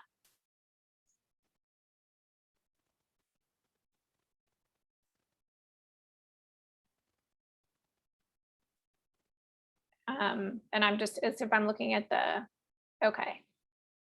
Review, recommend, further refine characteristics. So the range of revenue we discussed earlier, you're happy to leave it 10 to 30. Okay. Confirming the basis unit of measure of the tax. Sounds like we're all still comfortable with square footage, and we'll leave for further analysis whether it's on a parcel basis or not. Staff is nodding. Excellent. So I think in our motion, we should discuss exemptions, reduced rates, cutoff, right? That's one thing we should do. So that would be AC if you're on the staff report, packet page 182. And then in terms of item B, do you want to recommend, you want us to make a motion on this, or do you want to go with what you've heard? Guidance on preference for polling, I think would be helpful on this one in particular. So what to poll on for B, okay? Because ultimately, you know, the motion that the committee, I mean, obviously the opinions of the committee members tonight, but also the motions that the committee makes tonight in terms of narrowing or focus is going to help inform what staff include in that initial round of polling to try and keep it as tight as possible, as the committee referenced, trying to keep it under that 20-minute marker, because that's pretty arduous, especially to consider if we do make this timeline, which is a big if, we would be looking at polling in the holiday timeframe. So it's a very busy timeframe. We've done it before, not to say it can't happen, just cognizant of folks' time. Well, hopefully everyone will be in a happy holiday mood when we do that. There you go. Okay, great. Councilmember Filseth, you have your hand raised. Are you ready to make a motion? Oh, actually, I was planning to ask staff a question. All right, well, hang on. Let me make sure I don't have anything else before I direct our attention to this. Yeah. No, go ahead. Councilmember Cormack, I'm sorry, just to kind of round out what you were referencing in item A, right? So you had identified exemptions, so areas that the council would like us to focus. I think one council member identified focus on commercial and industrial. Another council member identified focusing on size. And another council member identified focusing on type of business. So any kind of direction on that, because those are all very different ways of looking at the data, and also include going to find either new data sets and or overlaying data sets. So just prioritization of that or any kind of narrowing of that is helpful.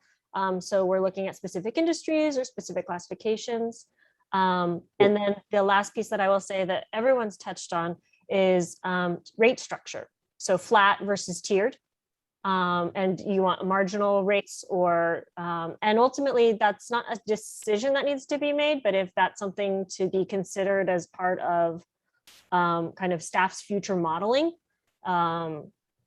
If one's a hard no, then let us know now so we don't model it. But if it's, you know, wants to continue to be explored, that kind of feedback is helpful. Actually, cool.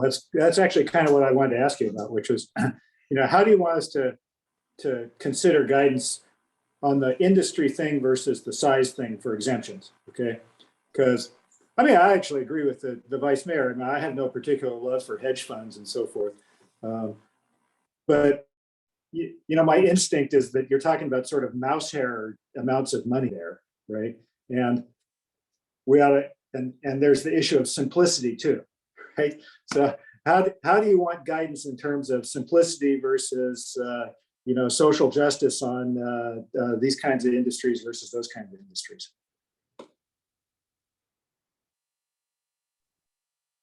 I would say preferences. If the council narrowing of the preferences and then identifying clearly what they are. Right. I will help staff in their research so that we're not boiling the ocean, so to speak. And we can focus in on certain areas. I'm trying to think. So I'd support supporting small struggling retail too, right? I don't necessarily think we need to give a huge break to you know, car dealerships, right? Okay, right. But I also think we ought to keep this really, really simple to administer if we possibly can, right? So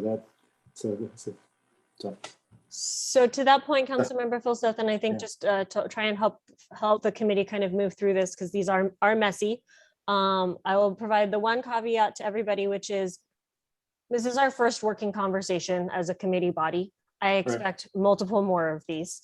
Even though we are making decisions to narrow things, if we go down a path and it doesn't work, you know, we'll do our best to adjust as we find that. So if the committee can think of what is the end goal. So as you had just expressed, Councilmember Philseth, you know, I would like to support small businesses, small business retail.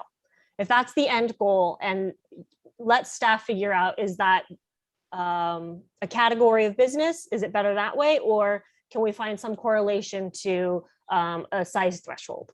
Right. But if the end goal is articulated to us, then we can work through and do our best, at least from an analysis perspective, to try and accommodate that goal. No guarantees we can actually accommodate it, to your point of ease, but I think knowing what the council's desire or priorities are from that perspective, we'll try and work from there. Okay. All right. So let me try a motion, because I'm going to make it up on the fly here as we go. So the elements are recommend staff continue to flesh out you know, business tax based on square footage with potential protection or potential deference to small retail and services, and a view towards simplicity of administration. Did you want to specify a range, Councilmember Philseth, of Ah, money? yes, to be raised? $10 to $30 million a year. I'll second that.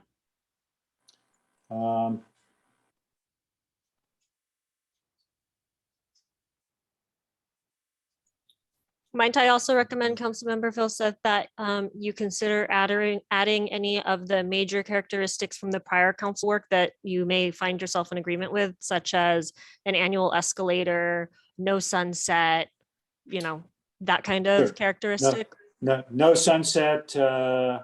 Yeah, sure. An annual escalator.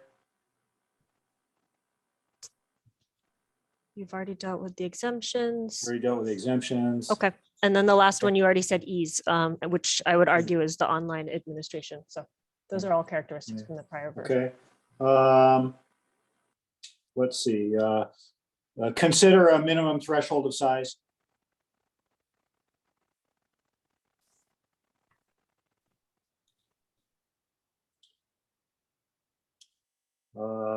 Let's see, this is going to be can this be an A and a B?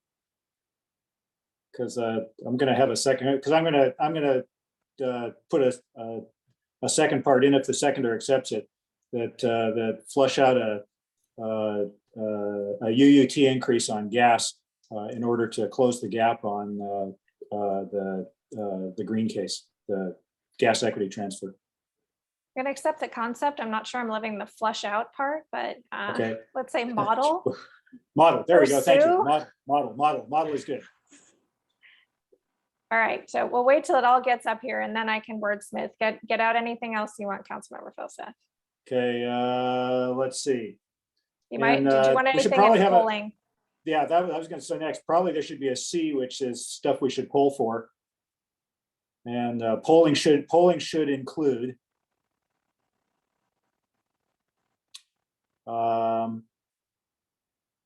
what should we poll for?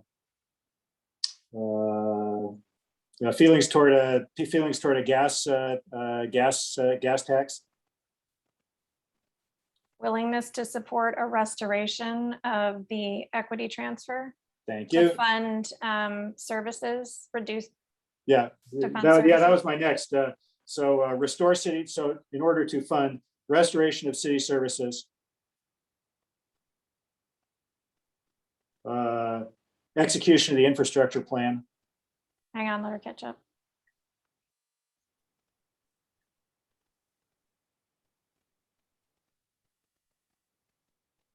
Execution of infrastructure plan. Thank you.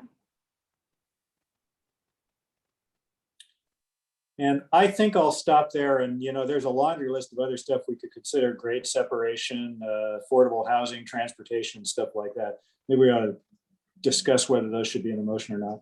I think perhaps one that I would offer would be willingness to fund climate action. Okay, yep. Well, and Eric, right now you're talking about the gas transfer, not the business tax, correct?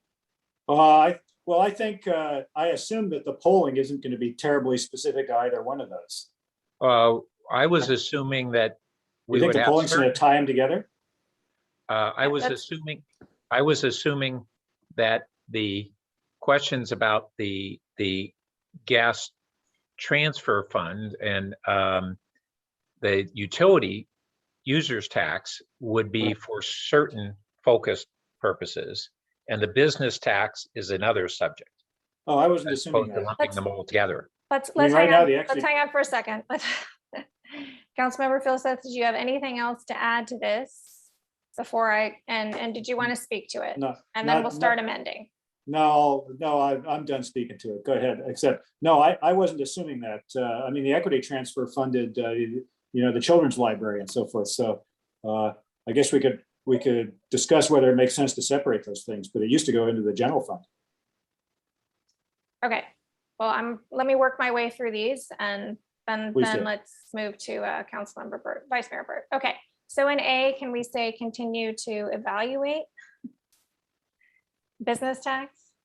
Sounds good. Okay, with potential protection deference to small retail and services, view toward simplicity, range, no sunset. So consider a minimum threshold of size. I'm not sure what you mean by that. Square Is that, footage, square footage. based on, okay. All right, and consider, fine. B, model a UUT increase in gas, and was this specifically the restoration, or did Yes, you? to restore the amount lost in the green settlement. Let me find you language for that. Would the Yeah, city we attorney don't- like to help us with this? Yeah, we don't have a settlement. Yeah, so yeah. Yeah. I'd just say green litigation. Green litigation, that's much better. the amount at risk in the green litigation. Yes, that's better. Perfect. Mhm. Okay, and then did we want in B, staff to do anything about the potential, diminution of gas over the next 10 years, or is that just for us to keep in mind as we do this?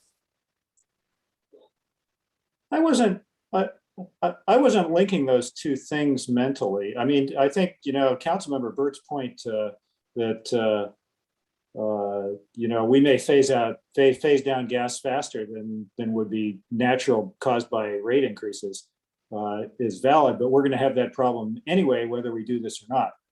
Right. So. Correct. Okay. All right. That's helpful. And then maybe in C, we should just say polling should also include, because again, my assumption is the polling will be on this square footage tax, which hopefully now will be simpler. And we want to ask about these other things while we're there. Yeah. Okay. All right. Yes. Councilmember or Chair Cormack, the other piece I think should be that the Finance Committee recommends that the City Council direct At the staff. beginning. Yes. There we go. Yeah. Yeah. Moves that. Moves that the or just directs. Recommends the City Council. And I'll just say for everyone's benefit, when we finish this item, we're going to take a 5-minute break. Okay. I'm going to go get. Sounds good. Yeah. All right. Anything else from staff before we open the floor to Vice Mayor? Just at the end, recommends the City Council direct staff to. Thank you. Great. Okay. Vice Mayor, how can we make this better? So one question I have, given that the clarifications that staff provided that at the 10 million revenue, we're looking at around, I think it was 0.5% on the lease rate. Right. And then comparing it to our needs of, we had 37 million in service cuts last year. We have a massive grade separation project that will need a local share. How much that is, we don't yet know. We have huge affordable housing needs, of which local share has a very big impact on leveraging other dollars. We have other infrastructure that we weren't able to put under this plan. And then we have other that's legacy infrastructure needs. And then we have going forward infrastructure needs from all the housing growth that we're going to have that we really don't have in lieu fees that will be able to take care of those needs in parks and otherwise. I want to raise the, acquisition of park space might be in there as well, but you want to raise the range? Yeah, and I don't know, I mean, 10 million isn't chicken feed, but it's not going to hit 10% of those needs, I don't think, or maybe in the vicinity of 10%.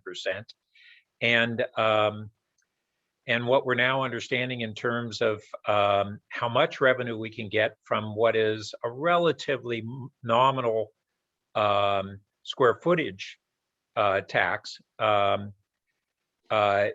Yeah, I would want to see whether we can consider looking at dropping the low end and begin to evaluate the possibility of a greater upper end revenue. How much greater are you thinking? Bear in mind that B would be 7 million a year, but yeah, but I'm also, this is going to be part of the polling. It's very good chance it's either or, not both. At least there is that risk. Yeah. Yeah. So, well, if we talk about the total revenue from A and B, maybe that's a way that we think of it. I'm thinking of recommending that we look at between 20 and 50 million a year between the two.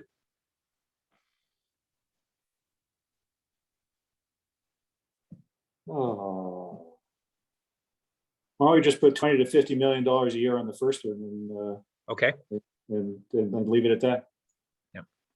I don't know, Allison, what do you think? Well, I'm not going to accept 20. Think- as you a- think- I'm you- not going to you- accept 20 as a floor. So, you're welcome to seek another second for that. You want 10 to 50?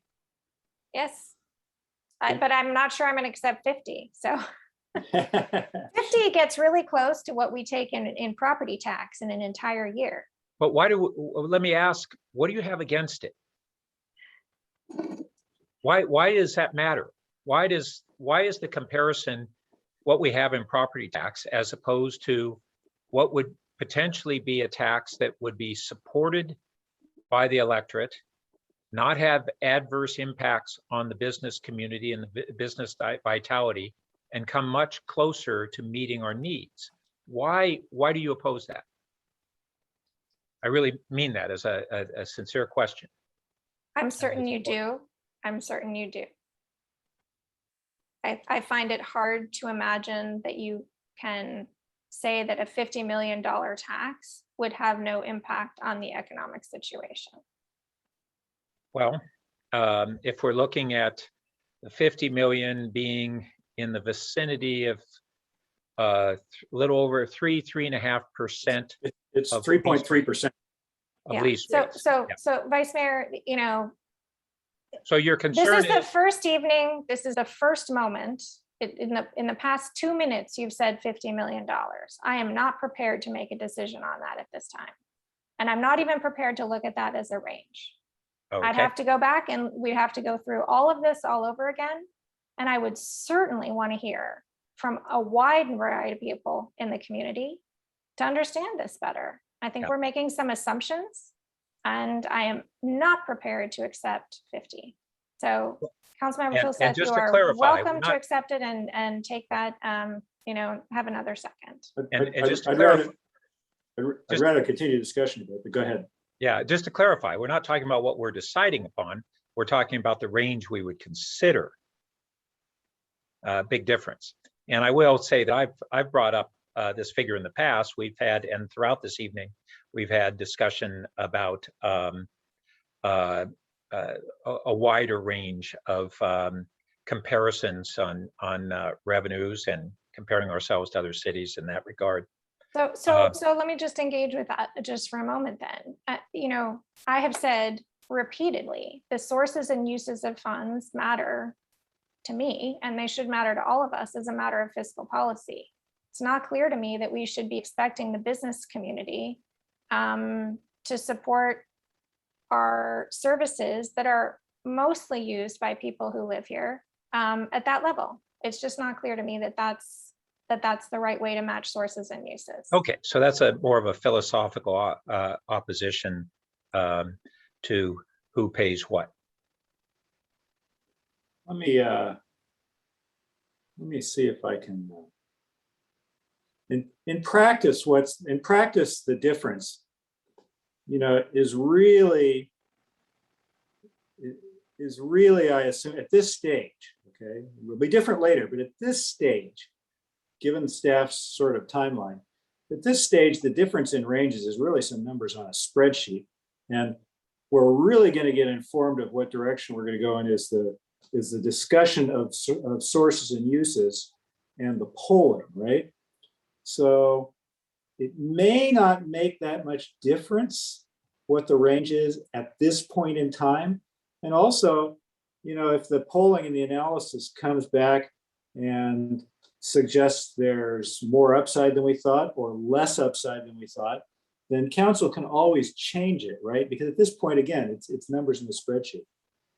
So what if we made it 10 to 40 at the moment? Would that give us at least enough to take the next step, right? And again, there's potentially between this and the gas the gas thing, there's more money in there too. And Yep. to Councilmember Cormack's point, the gas tax is a residential tax and it's not a business tax. No. It's both. And That's true. Director Nosey shared those numbers earlier. It's both. That's right. It's Yeah. both. It's partly a residential tax. I'd be okay with that at this time. And if you need a second, I'll go with that. love to keep Councilmember Cormack as the second in this. And is you're like- working hard to get all three of us on board, and I appreciate that. Yes, I you am, know, damn it. it is no secret that you know, we have a wide range of opinions. That's why I'm really glad we work them out here. So I'll just say that that I The appreciate city that. manager also has a hand up, I see. Okay, and then I will make my decision after he joins the conversation. All right, thank you. Perhaps along the somewhat similar lines to Councilmember Phil's comment that the range doesn't matter, but not maybe that far. I would suggest that we've got quite a bit of work to do on the math.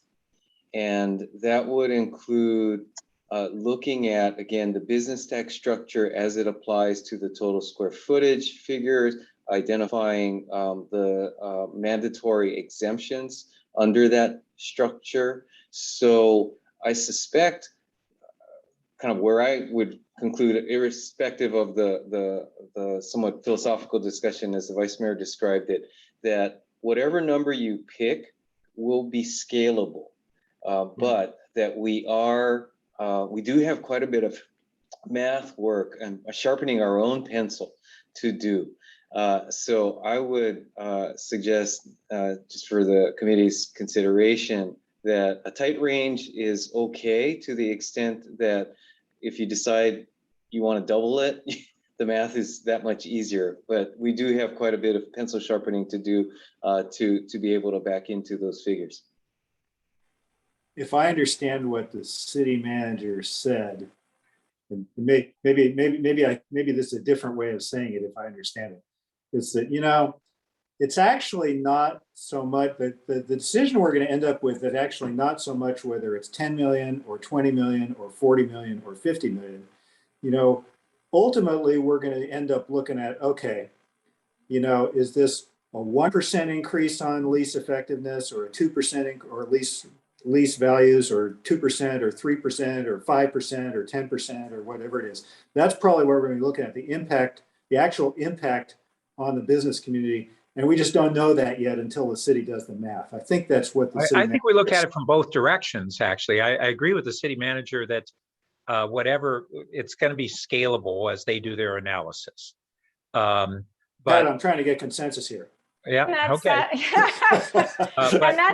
and that's how we did this last time. And I don't think either of you were on.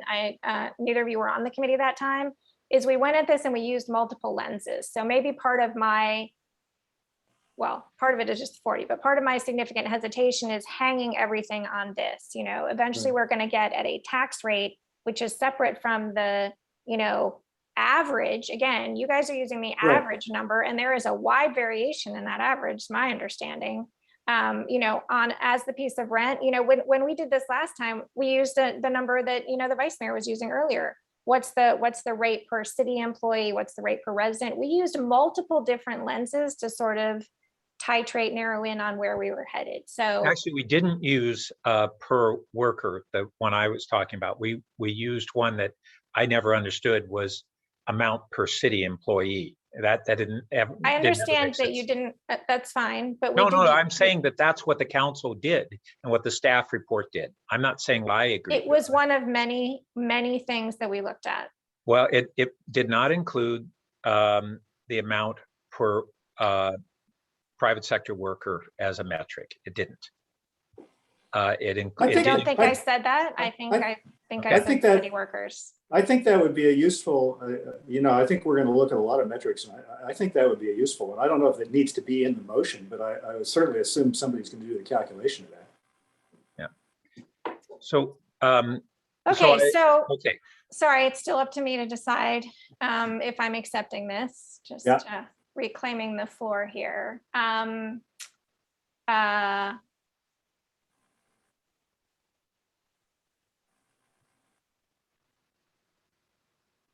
I think the missing element here we've talked around is about what is it that we want to use this for. I noticed, Vice Mayor, in your long list of infrastructure, you left out Cubberley, but just so you know, I mentally inserted it on my list of things that we have We have to spend a lot of money on. I'm okay with putting Coverly on the list.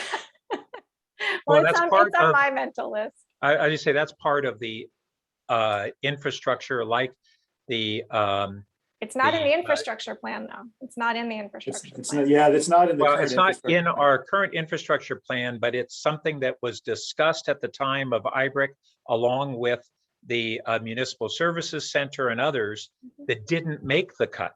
Right. Yeah. And what I was yeah. describing was major infrastructure projects that didn't make the cut, but are still out there underfunded. I know. Or- I'm just letting you know that I mentally added one to your list. Yeah. So- I think a separate line of work that is probably worth us doing, I don't know that it's in this motion necessarily, perhaps we need to think about it, is taking that slide that has always horrified me at the end of the budget, which is like the 10 things that we don't have in the budget that we know we have to do, which includes the train crossings and Coverly and the Parks Master Plan and all that other stuff. I mean, it would actually be very helpful, and it might change my mind on this range if we put a number on that, a number and a time frame. I will just say, and I know that staff is listening, that if we're going to get to a really big number, we have to do some work to figure out what it is we're going to pay for. When it was grade separation, it was pretty straightforward, and I saw a very clear nexus between transportation and businesses. But the world has changed a fair amount since those past 2 years. Or Well, if I should we could put just- grade separation on this list, or? Well, is it we good enough have No, a it's part of whole the series infrastructure of plan. infrastructure. Okay, Okay, okay. I'm in the interest of time. I'm going to go ahead and accept this, reserving my right, as I always do, to vote against things later. I have no compunction about doing that. All right. Vice Mayor Byrd, are there any other adjustments you would like to make? Yeah, and I'll just, in addition to that, I'll say that if it's 10 million, there's no chance Coverly's getting a dime. I don't think this is the way to fund Coverly. Please go Okay. ahead. Good enough. There are some things in here that I don't disagree with on, in terms of if you were to ask me what I'd like to do independent of the poll results. But I want to make sure that we're distinguishing what things we're clearly recommending at this time versus what things we say we need to poll on. For instance, the escalator. The escalator adds a complexity. It'd be nice to have an escalator, but I don't think we're at a point in time where we need to make that determination before we poll on it. I agree. And I think the escalator's too low level of detail to get meaningful data from a poll on anyway. Yeah. And same Just for thing- clarity and for the value of the committee, the identification of things in item A doesn't necessarily mean that it will make it into the poll. Yeah, it doesn't Staff map is- 1-to-1. Right, that's Yeah. correct. Those are just areas to help staff continue to winnow away. And from a polling perspective, the outline plus item C will really help us, plus the comments, frankly, from the committee this evening Yeah. will help us. So that staff to there are have one. certain things that we're asking staff or asking council to direct staff to evaluate. And some of them are clear policy recommendations that we're doing tonight.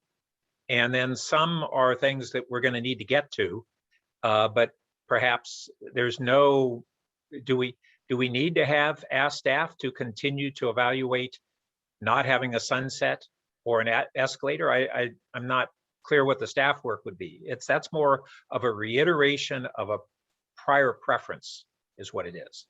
And that's different from what A is about. So there are things that I may agree with from a preference standpoint, but I'd put them down under C. Those are things we want to find out, whether it's this poll or the subsequent poll. We don't need to direct staff to evaluate them further, but we want to be informed by polling and then make those decisions further down the line, in my mind. Even if I would prefer no sunset and would prefer an escalator, I just don't think that we need to lock that in right now or ask staff to evaluate anymore. So I'd put them under polling. I'm not sure are you offering an amendment? Yeah, I'm recommending that we move those down under a list of things that we include in the polling, either in the first poll or the second poll. Councilmember Phil Seth?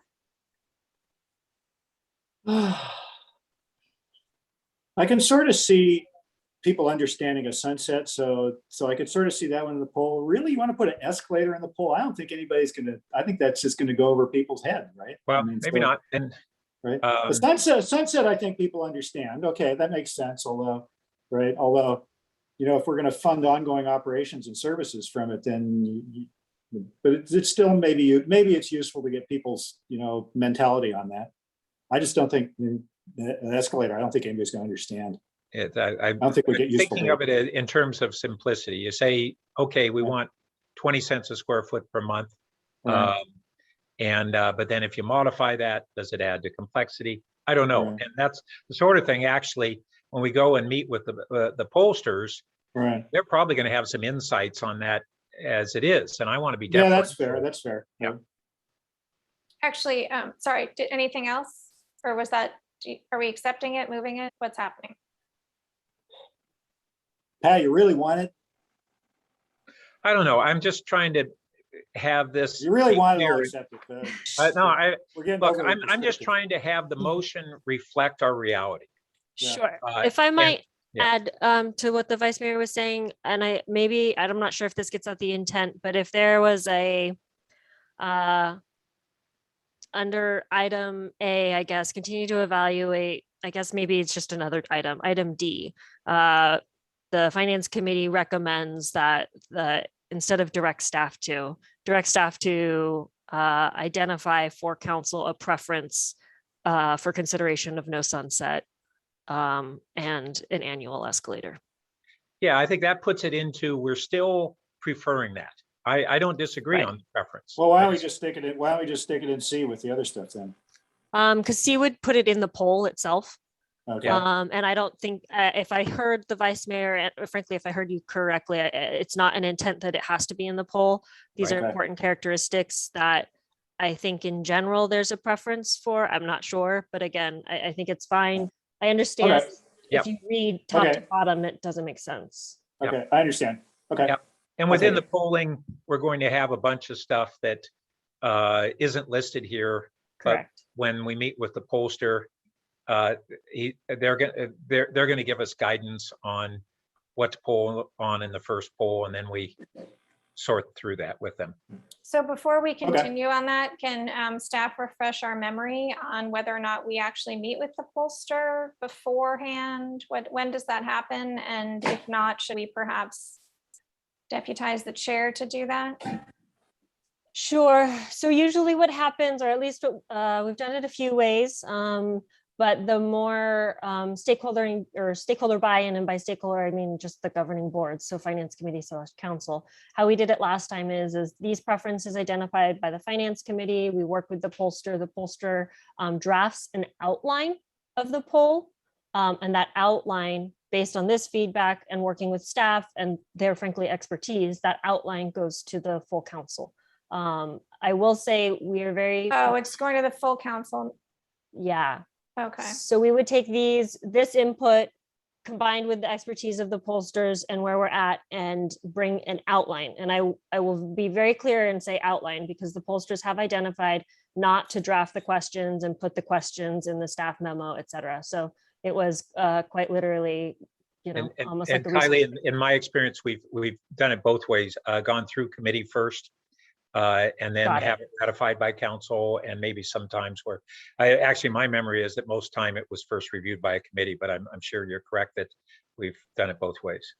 Got it. I will say staff didn't plan on bringing the polling outline to the committee. So if that was something that the committee desires, that will delay us about 3 weeks.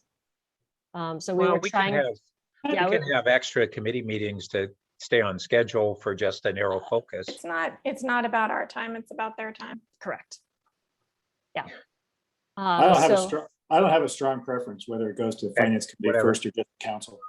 I think we might want to make a recommendation, though. I'm just thinking about when it gets to council, because I can imagine 7 different additions and a lengthy motion. At least. And I don't actually have to imagine this. So it's a very, very likely reality. So I wonder, does staff think it would be helpful if we had something in the motion about the polling? Or shall we just take those questions from our colleagues that evening? I'm not sure I'm following. you I flesh can that out for me imagine a little? scenario under which our council takes what the pollster brings as the outline and adds a fair number of things to it. And my concern, if that happens, is that it diminishes our ability to get the answers to these really big questions that we need. Well, that's And- aligned with what I was getting at. I frankly think that feedback on the poll is going to be more effective in committee than with full council. It's just too big of a zoo to do that with a full council.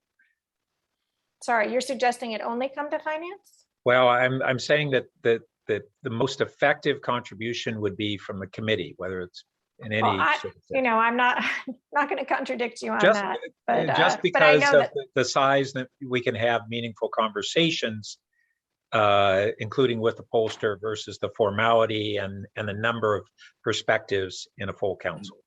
So if So we you- choose to do that, Ms. Nozay, does that mean we will still poll this year? Or does it mean we will poll in 2022? I'd have to call the contractor actually and find out. Mr. Shikata?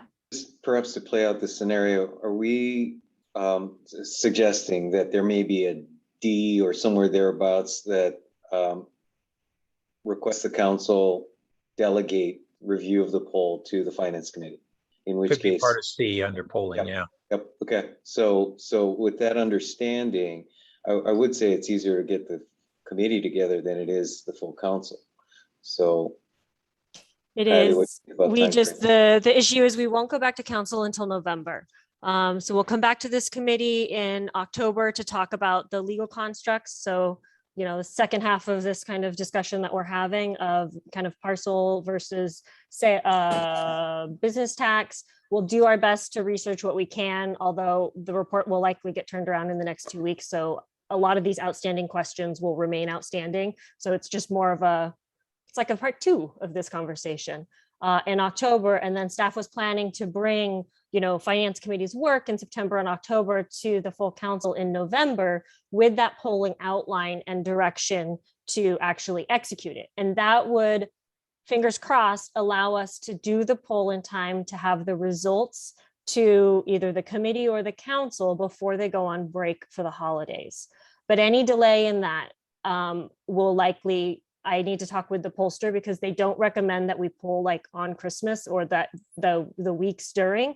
So if we were to go to full council on early November, say November 8th, because we're going to committee in October, then we could still meet as a committee, say in November, right after council. But again, I just, Well, what if under D, we put a pending ability to stay on the timeline? And if we can't do that, then we take the most expeditious route. There was Councilmember also, Filsath? Let me, Yeah. let me, We- let me ask about I'm process. sorry, but we here. had a D that was.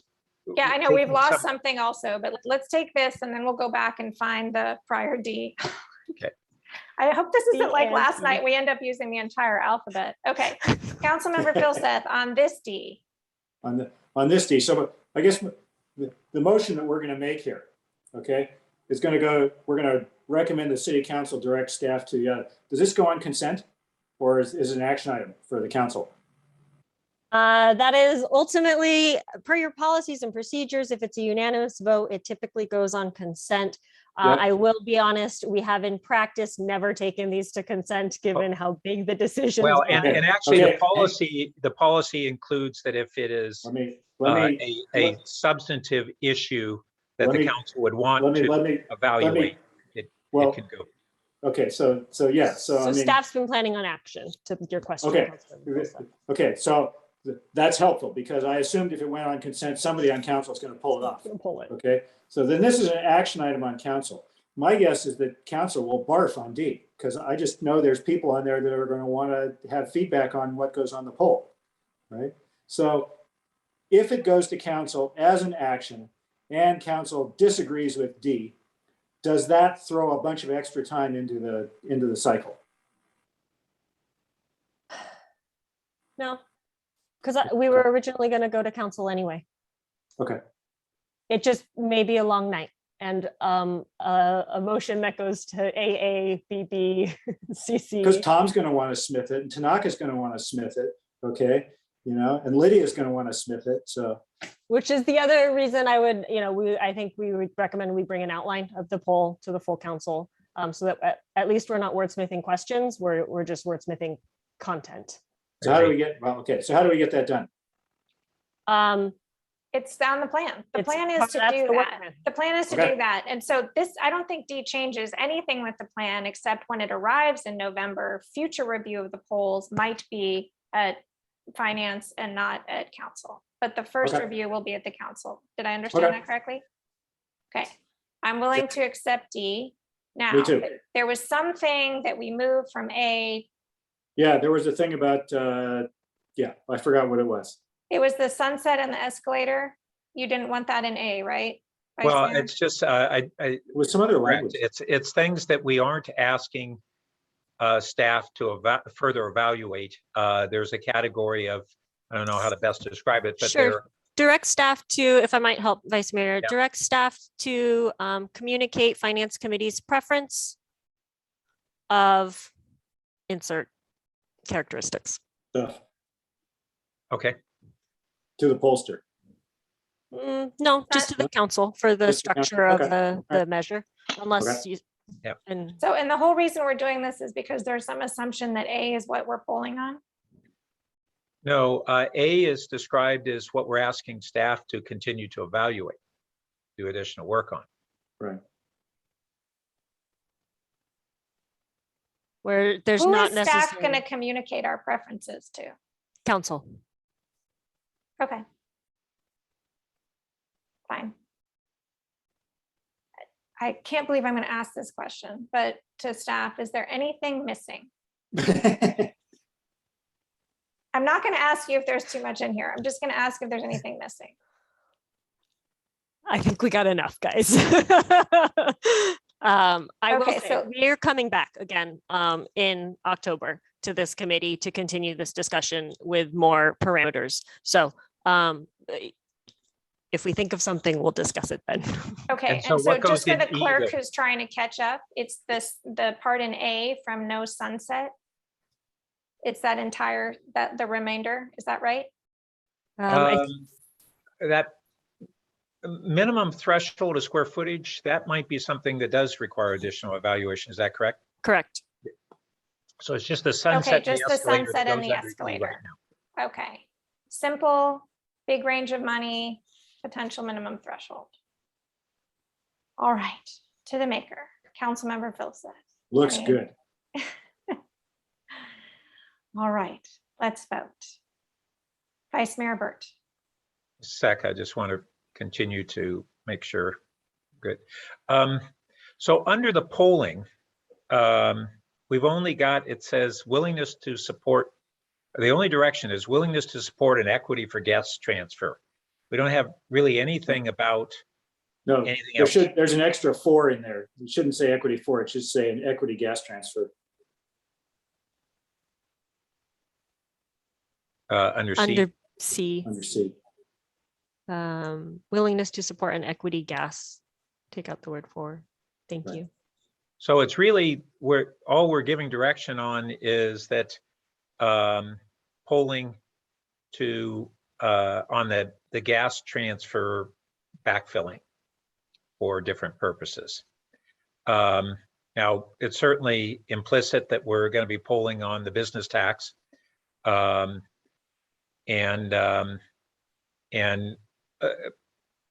Presumably we are not looking at doing any polling on the document transfer tax and see what adding that on to which of these things might kill the primary goal that we would have of perhaps the business tax. So I mean, I I'd be interested, but clearly you aren't. You know, you've indicated before that you think that that might be too many, and that would be at the end of your list. So, Well, just a sec, might be is an opinion, as I've said several times. I want to be informed by the polling. So I can offer a whole bunch of opinions right here and now, and each of us can. But I want to be informed by polling where appropriate. all right. So, are you making an amendment? You're making an So amendment first, to I'm see that we. asking, you know, was this for folks to look at C? Yeah. So and- that's why and- the word and also is recognize- there. And recognize the direction that is in there and the limits of it. Yes. And then have us decide, is that what we really intended to communicate in C? Or did we want to communicate more than that on what we want in the polling? Councilmember Filsa. Well, you're really asking the question, I think you're really asking the question, should the polling include receptiveness to a document transfer tax increase? Is that right?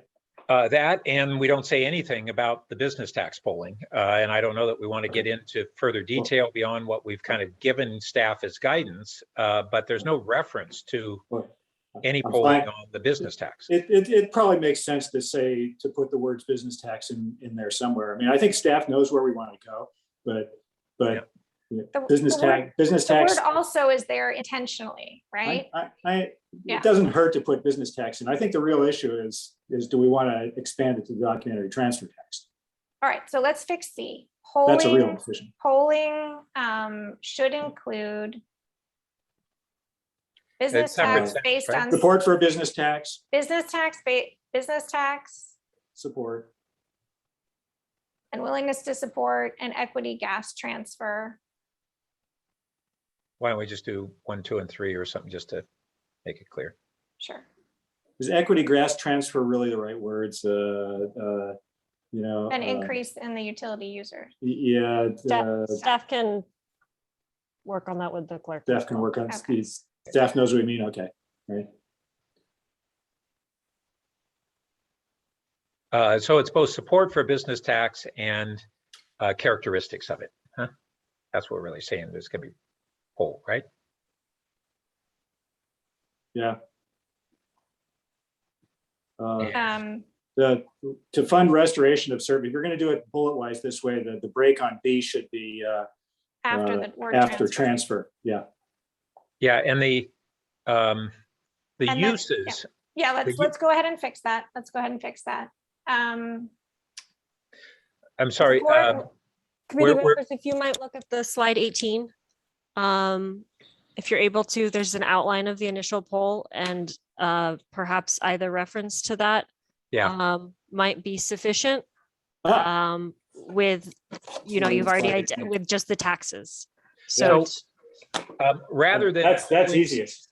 So rather than listing certain restorations or uses, why don't we just include a reference that the poll would be looking, both elements of the poll would be looking at uses of those funds.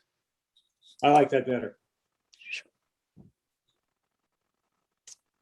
So I'm sorry, I didn't catch that. I'm not sure the clerk. I Saying think that, C, do you want C, D, and E to be combined into something? Yeah, that's what he wants. it's there, and that it refers that we basically have the type of tax we're going to poll, the types, and then we have an issue of wanting to poll on how those funds would be used. Right. So previously Right. we've called that opinion and ranking of funding priorities, such as, Perfect. so Okay. under little c, if start it with opinion and ranking of funding priorities, such as. Services, infrastructure, climate action. Yeah. Beautiful. Okay. No, Now nothing I is think we're beautiful. getting to a better motion. I'm isn't. glad we didn't vote on it before we went through this process. I will say I'm confident that our staff would have done exactly what we're saying here, but I'm glad you feel better. I have a high opinion of staff. All right. Anything else? Actually, I think we'd already started the vote, so let's restart the vote. Vice Mayor Burt, Yes. I will vote yes. Councilmember Filson, Aye. All right. It's 8:39. We'll resume at 8:45 with item 2 and item 1. I want to say thank you to our consultants who stuck with us for all these hours and clearly spent hours preparing this really helpful information. All right, see you at 8:45.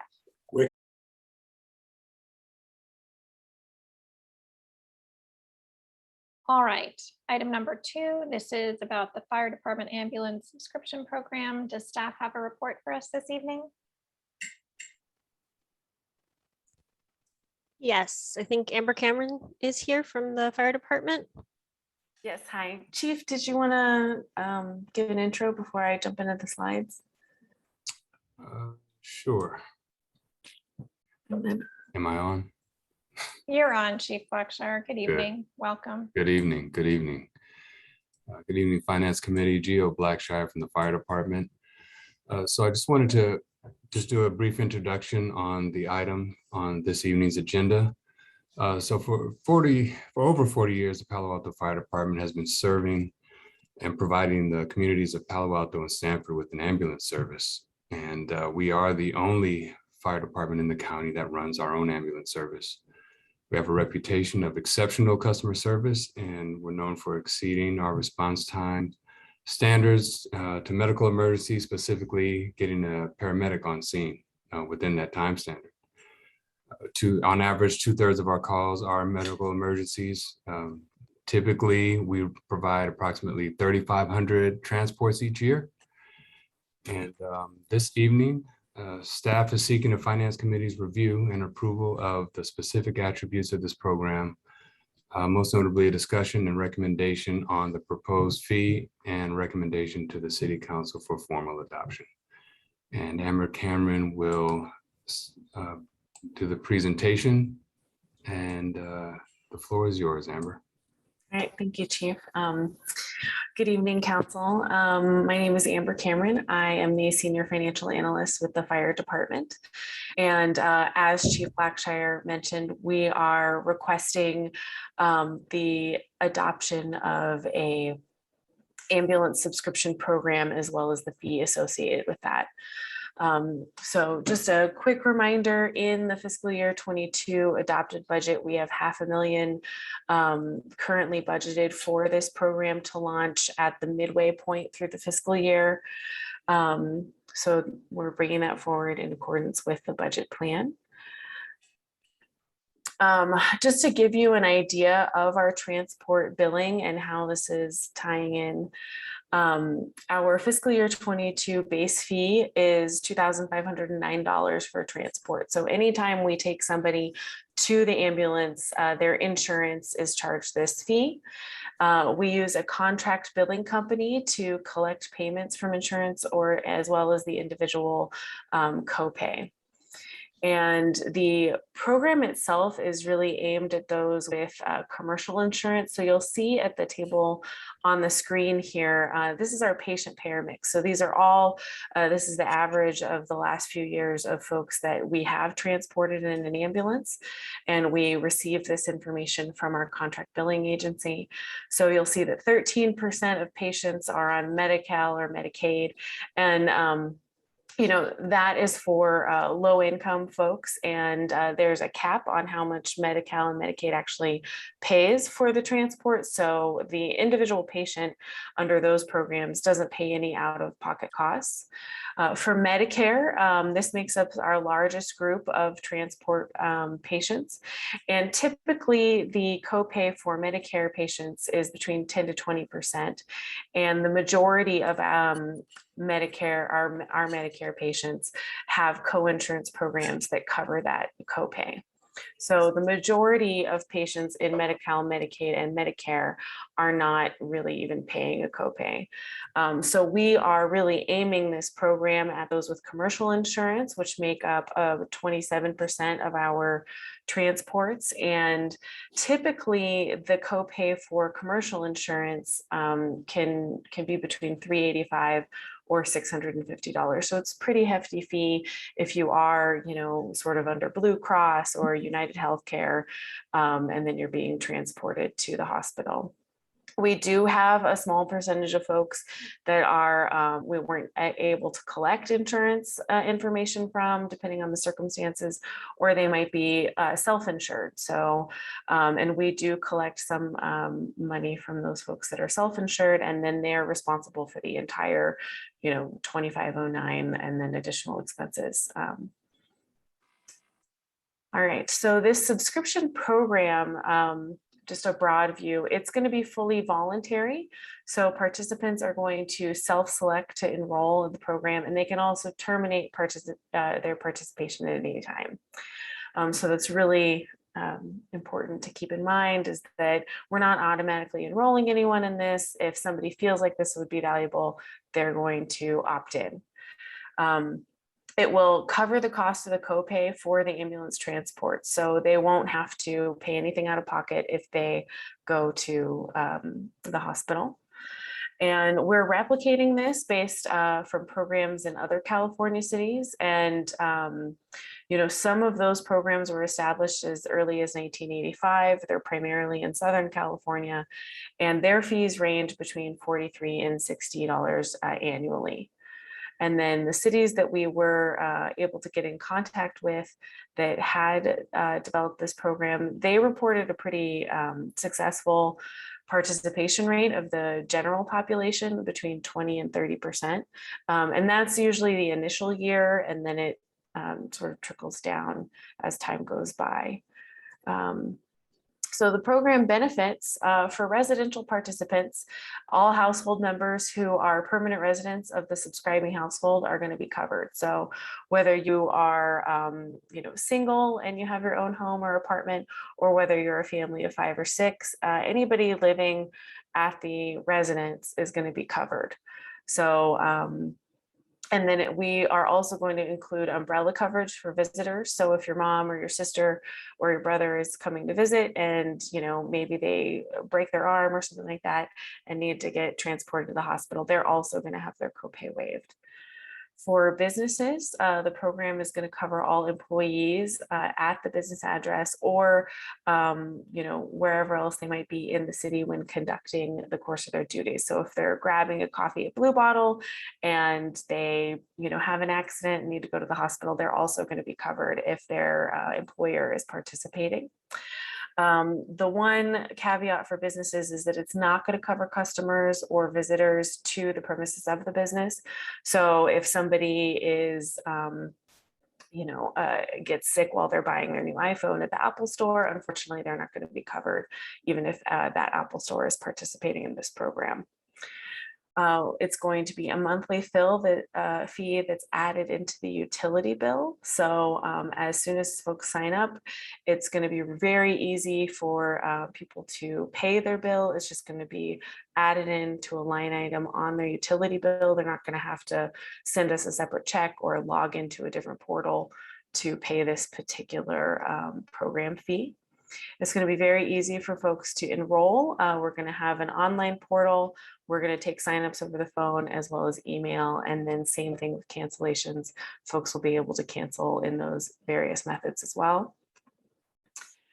And then what we're looking for, and then just the background on coming to Finance Committee. In December 2020, the department had brought this program forward and proposed 3 different tier options for consideration of $80 a year, $100 a year, or $120 per year.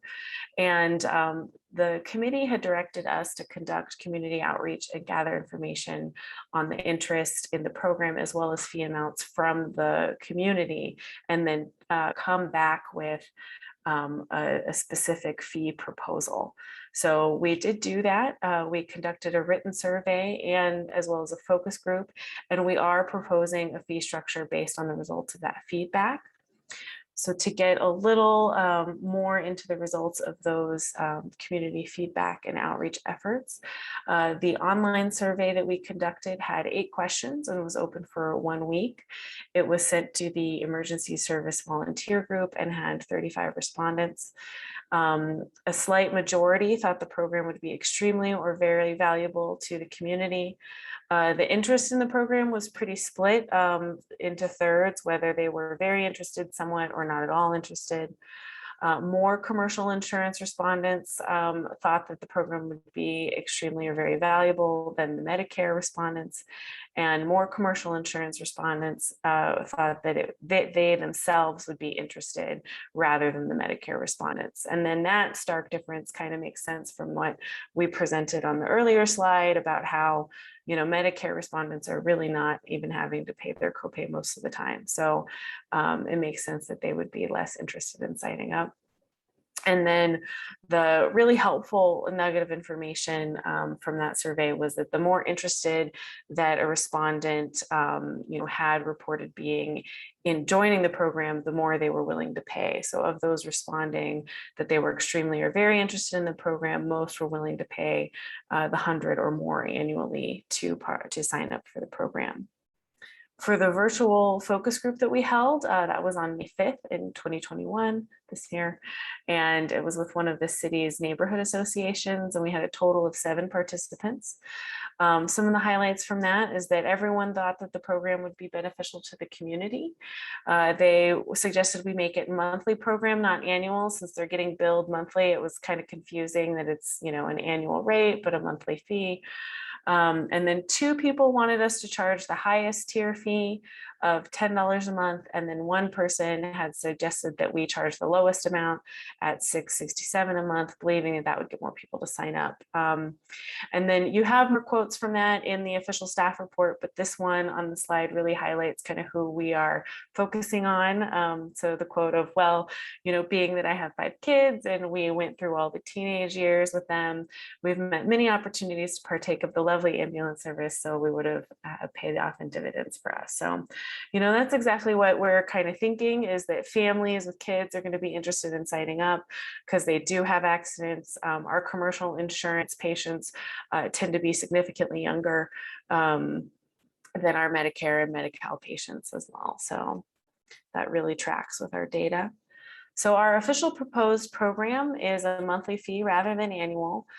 We've set it in the middle of the options proposed between the, you know, based on the community feedback. And then we're proposing an $8 flat fee. So we've rounded it out to kind of make that easier. And then this table shows you the previous options and sort of, you know, where the $8 lie. It's really between option A and B, a little closer to B. So right in the middle of what we were originally thinking at an even $8. And so looking at what we're expecting from revenue with this proposal, with 25,000 residential utility customers, we're expecting about a 25% initial participation rate, which would bring us 600 grand in revenue from our residential customers and participants. And then on the business end, we are tiering it based on employee headcount. And then we modeled this after, or similar to 2 other cities that do it this way, that it's based on employee headcount. And using some estimates of the number of businesses pulled from a prior study that was done last year, we've estimated about the same, you know, being brought in from the residential. So with a 25% participation rate, again, about another 600 grand. So totaling about $1.2 million. We are estimating for annual revenue. And then there are some implementation costs that have not yet been budgeted, and that includes utilities customer service costs. So we've established a strong partnership with utilities to be able to easily fold it into the utilities bill. And they're going to be providing some customer support, payment posting, credit collection, and accounting for those activities. And they've estimated about $60,000 annually for helping support this program.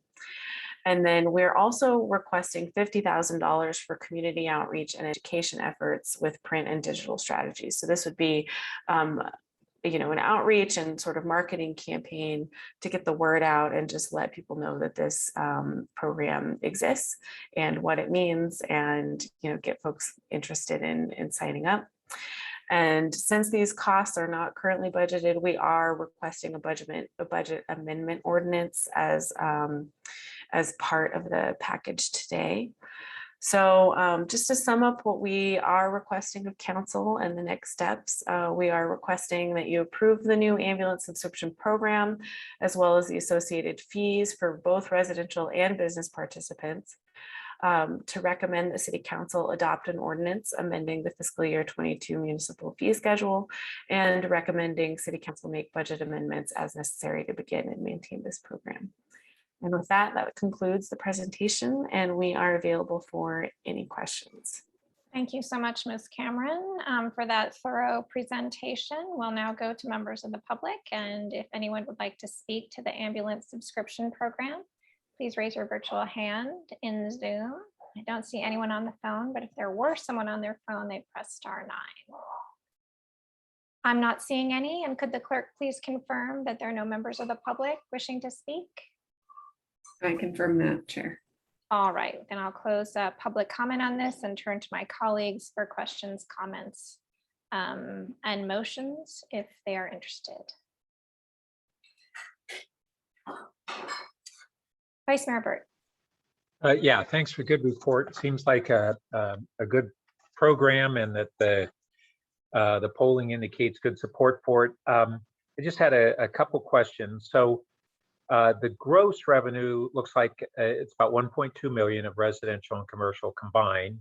You've got 60,000 a year of ongoing costs with utilities, a one-time marketing, right? Is that correct? But then operationally, what costs do you anticipate would be associated with the service that would be obtained through the insurance, basically? So there's going to be sort of minimal effort required for this program. It's going to take some staff time to, enroll people in the program, track the folks in the program, but we can absorb that with our current staff. We are going to, also require some additional reporting from our current vendor that bills the commercial insurance as well, all the insurance for the ambulance service. But we're thinking that we're going to be able to absorb the work, since it's not, it's not enough for a part-time FTE or a full-time FTE we're anticipating. So, but just the ambulance service. So right now you're getting paid for these ambulance needs that will now be covered by insurance, right? Sort of. So what this so right now, when you're taking to the ambulance, you pay about $2,500 for that ride, and your insurance covers that. If you have commercial insurance, you might pay, let's say, $300 out of pocket for your copay, and this program waives the copay. Yeah, So, I'm talking about actually revenue versus cost to the fire department. So right now you're taking those same, we're not going to have more people needing ambulances, presumably. sure. And so you're getting that full 2,500, correct? Correct.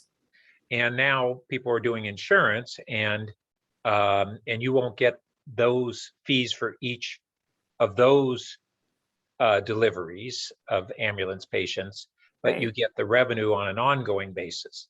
So I'm trying to understand how that nets out for you. Sure, absolutely. Yeah, and we've estimated that we will probably lose about 15 to 30 grand annually in copays that we currently collect.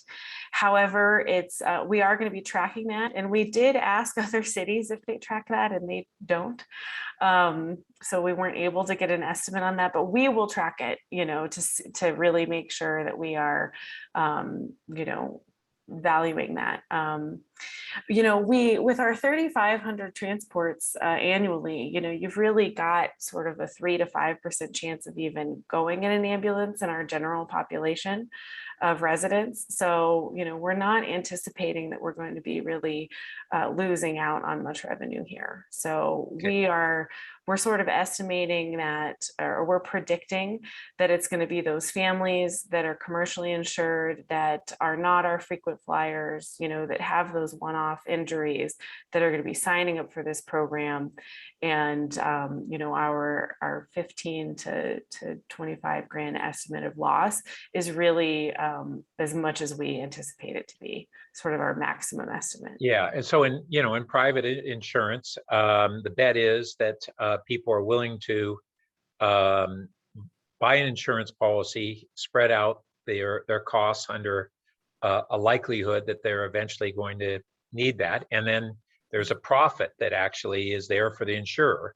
And that's what I'm trying to understand is what are the pro formas for, are we looking that we think we'll in the net break even, or that we'll make something off of this or lose something? I appreciate that it's a service that the community will value, that we have over half the people who say, I think this is a good thing, I want to do it.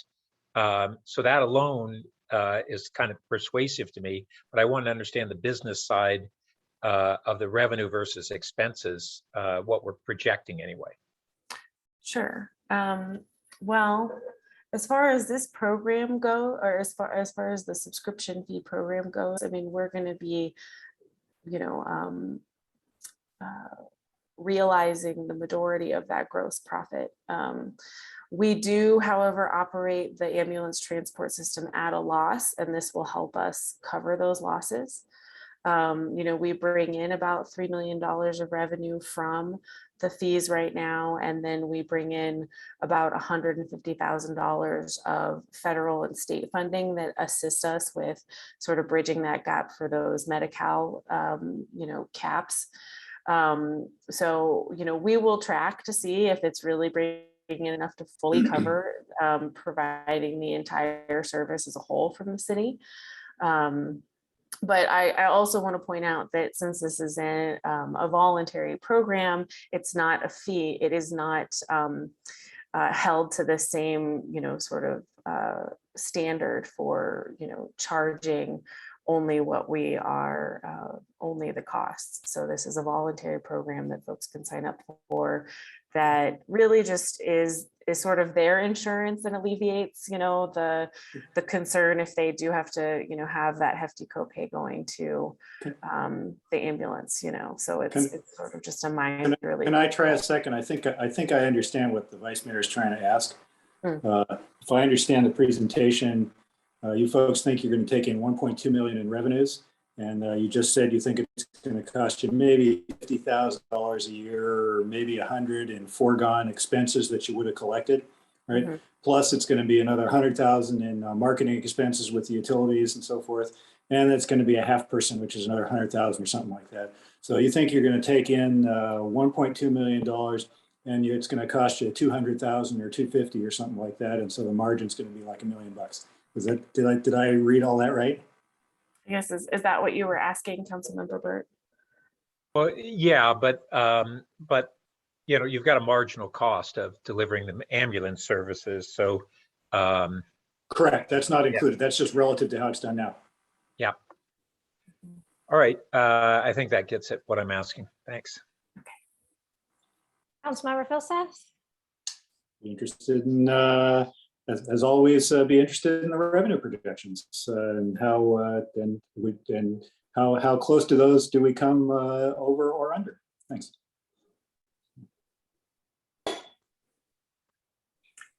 I'm sorry. Are you asking? Is that a question? Or are you just stating in the future you'd like to see the actuals? Yeah, looking forward to see the actuals in the future. Okay. Thank you. I do appreciate the fact that staff, I know this was an out of the box idea during the pandemic last year when we were looking for, you know, what are places that we could find revenue, and for pausing and checking in with the community. I really appreciate the extra effort to do that. Looks like it's going to be about the price of you know, a sandwich at a grocery store per month for this. And if you really are targeting those people, I'm sure you don't need any suggestions from us about like the, you know, the soccer clubs and the high school PTAs, like, you know, that'll be a good place to advertise. The one question I did have was with respect to the commercial side. What happens with a senior residential facility, right? We've got a lot of senior living facilities that are actually businesses. and I'm confident our ambulances go there often. How are they going to be handled in this program? Yeah, thank you for bringing that up. So we had, in working with utilities initially on this, we had brought that up, and for those residential facilities, the utility customers are actually based on the individual apartments or condos or whatever in that situation, in the majority of our sort of high volume addresses. So that's relatively easy. It is tied to the individual rather than the business. So we are able to organize it that way.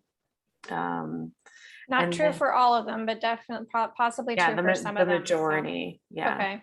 And many of those patients are Medicare or Medi-Cal patients as well. Right. Okay. So we're cover them there. Okay. Great. Thank you all so much. I'm going to open the floor to my colleagues for any motions. And if staff could put the slide back up, that would be helpful. Vice Chair? I will move the staff recommendations. Councilmember Philseth, would you care to second? Excellent. Okay. And Vice Mayor, would you like to speak to your motion? No, I take it we don't need to put the fee structure in the motion. That's all referenced. Is that correct? Ms. Cameron? Yes. So there is an attached amendment to the staff report that you would be approving that includes the details. Actually, in mine, it says all TBD. I'm on packet page 181. It all says TBD. Okay. Then so why don't we incorporate them into the motion in B with a monthly fee of $8 and for residents. And where is there a table? Is the employee headcount one got a table number? No. And page 7, the employee headcount fees listed on page 7. And let me pause and see if that captures it correctly.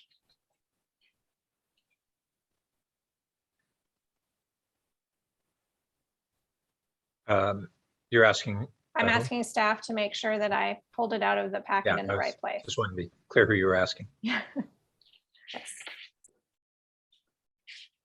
That tracks for what I see as well. Yes, Ms. Cameron, that's fine. Yes. Okay, great. All right. And Councilmember Philseth, would you care to speak to your second? No. All right. Looks good. Then let's go ahead and vote. Vice Mayor Burt? Yes. I will vote yes. Councilmember Philseth? Yes. Excellent. Thanks, folks. Yes, thanks so much. And I hope this brings a little bit of stability and comfort to people who might have to use that ambulance service frequently, as they said. All right, that brings us to item number 1. Sure took us a long time to get there, which is accepting the CalPERS pension annual evaluation report as of June 30th, 2020. Does staff have a brief presentation? Staff does have a brief presentation, especially given the hour. I would just like to introduce Jesse Deschamps, budget manager in OMB, who will be presenting tonight. And also you will see David Clement, our actuary from CalPERS, is also on the line to assist with any Q&A the committee might have. Jesse? Ms. Deschamps, before you start, let me just thank you for taking one for the team since you were supposed to be first and now you're last. So thanks so much for sticking with us. Please go ahead.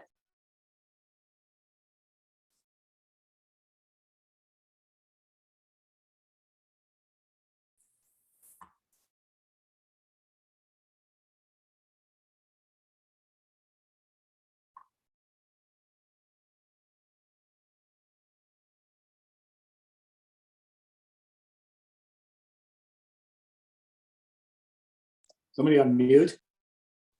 It looks like my desktop.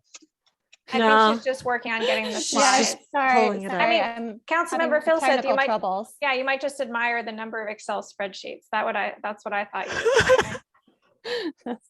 Jesse, I can try and pull it up. She's getting there. She's getting there.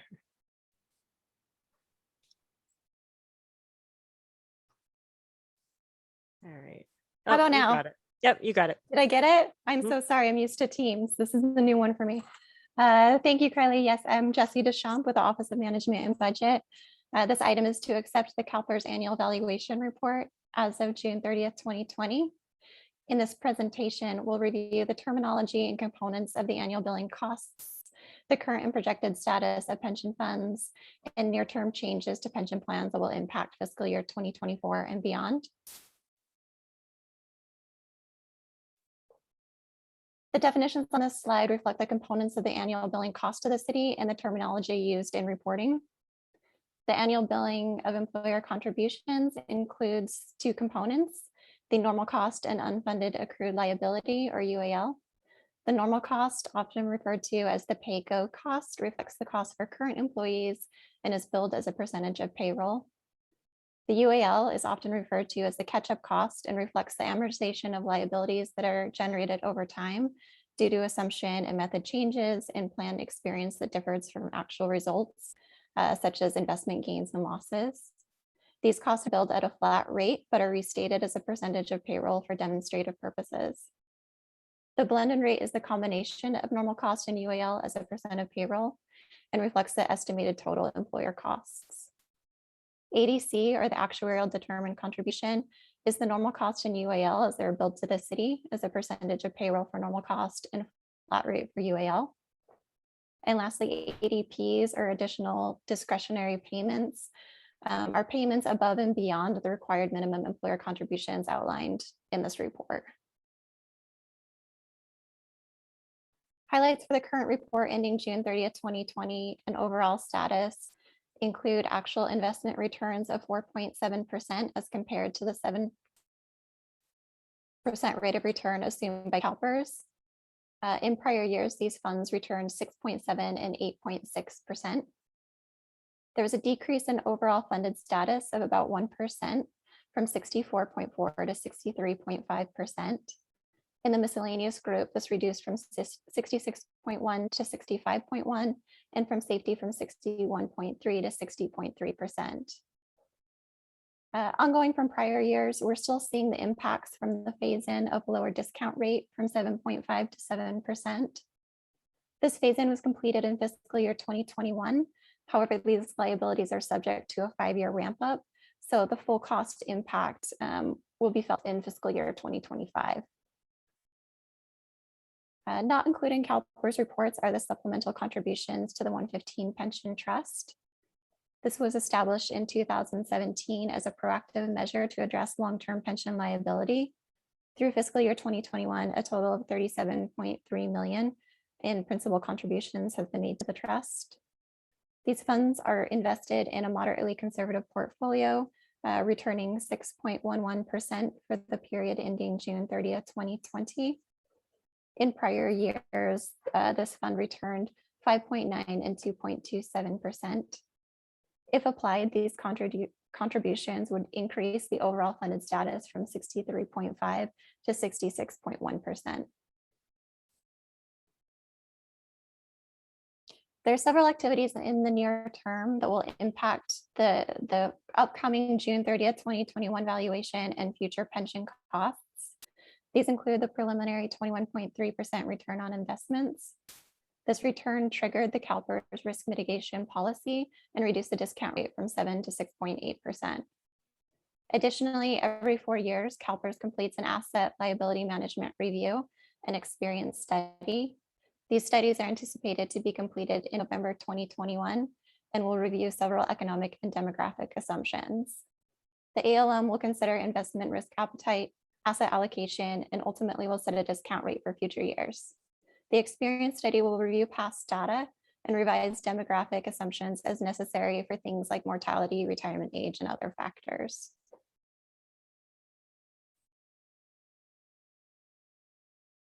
The charts on the next 2 slides show the total blended employer contribution rate over a 6-year period for each plan. For the miscellaneous plan, the total cost is 42.8% in fiscal year 2023. This rate is estimated to increase to a peak of 44.1% in fiscal year 2025 before tapering to 37.2% in fiscal year 2028. Mentioned in the interview, the city continues to experience increasing costs through FY 2025, in part due to the phase-in of the 7% discount rate and the 5-year ramp-up of those liability bases. And just for the public, and I know the lines are very close together because the rates change very little year over year. The different colors reflect the prior year valuation reports. So it's really trying to just show, CalPERS presents these reports on an annual basis, just kind of what happens year over year. Are you seeing massive swings, or are they just adjusting around the margins? And as you can see on both sides, they're very closely aligned year over year, even over a 3-year period. Thanks, Jesse. Thank you. For the safety plan, the employer rates in fiscal year 2023 are 71.1%. These peak in FY 2025 at 74% and taper to 73.1% in fiscal year 2028. Similar to the miscellaneous plan, the full cost of the phase into a 7% discount rate is kind of driving those increases through FY 2025. In this chart, the total unfunded accrued liability and funded status for each plan is provided for 2016 through 2020. Miscellaneous is in blue and safety is in red. The total UAL for both plans has increased from the June 30th, 2019 valuation to the June 30th, 2020 valuation by 33.5 million or 7%, from 477 million to 510 million. From a funded perspective, the city has 63.45% of funding it needs to meet its obligations. Important to note in this conversation, the city has taken proactive steps to address pension obligations. In November 2020, the City Council adopted a pension funding policy with the goal of reaching a 90% funded status within 15 years by fiscal year 2036. This policy outlines a practice to budget pension normal cost at a more conservative 6.2% discount rate and contribute the savings between the 6.2 rate and 7.0 rate assumed by CalPERS into a 115 trust. Additionally, staff recommends one-time contributions to this fund when budget stabilization reserves exceed target levels. Lastly, this policy outlines a reporting timeline for staff to return to the City Council every 3 years to update the progress towards meeting the funded status goal. Staff will be engaging with actuaries in the coming months and will return in the fall of 2022 with a status update. Actions and next steps. Tonight, the action is to accept the June 30th, 2020 CalPERS annual actuarial valuation reports. In the near term, staff will return in December, January to present the long-range financial forecast. Included will be estimates for the 21.3% preliminary investment return and ALM decisions to other demographic and economic assumptions. In May and June, staff will return to the Finance Committee and City Council to review and approve the fiscal year 2023 budget. As part of this budget, the annual pension cost will reflect this current June 30, 2020 report. And will also include a continuation of those supplemental contributions at a more conservative discount rate. In September 2022, staff will return with a transmittal of the upcoming June 30th, 2021 valuation report. And then in the fall of 2022, staff will return to check in on the status towards meeting that 90% funded goal. And this concludes the presentation. So I'll turn it back to the chair and we're here for questions. Thank you so much, Ms. Deschamps. And let us move to members of the public. If you would like to comment on this, please raise your hand in Zoom. Again, this is the CalPERS pension annual evaluation report. I'm not seeing any hands. And could the clerk please confirm we don't have any public comment? That is confirmed, Chair. I don't see any requests to speak. Thank you so much to the city clerk. I return to Councilmember Filson. Yeah, thanks very much. A quick question. This is fiscal 20. How much do we put into the section 115 in fiscal 20? Do you remember? The annual contribution, it's about 5 million, I want to say, all funds, Jesse, Yep. is that right? 5 million, all funds, yeah. About 5 million all funds. Okay. About 5 million. all funds. Yeah, okay. And so total city paid normal costs was, looked like it was 9 in safety and 6 in miscellaneous, and so about 15 million.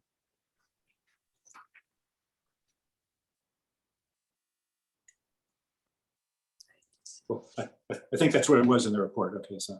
Got it. And then all the rest of the numbers in the presentation, these are CalPERS numbers or they are numbers? CalPERS numbers. CalPERS numbers, yeah, okay. All right, thanks very much. Vice Mayor Byrd? Yeah, thanks for the report. Just a couple questions. So we had, or CalPERS had a 2.3% lower return in fiscal year 2020 than assumed. And then, so that was the bad news. The good news is that we've got a 21.3% return on investment for the latest fiscal year. And no single year is indicative of a trend, but that certainly was good news. I was wanting to understand the impact on the city of the, I see that on bottom of page 3, top of page 4, that the impact of the fiscal year 2020 had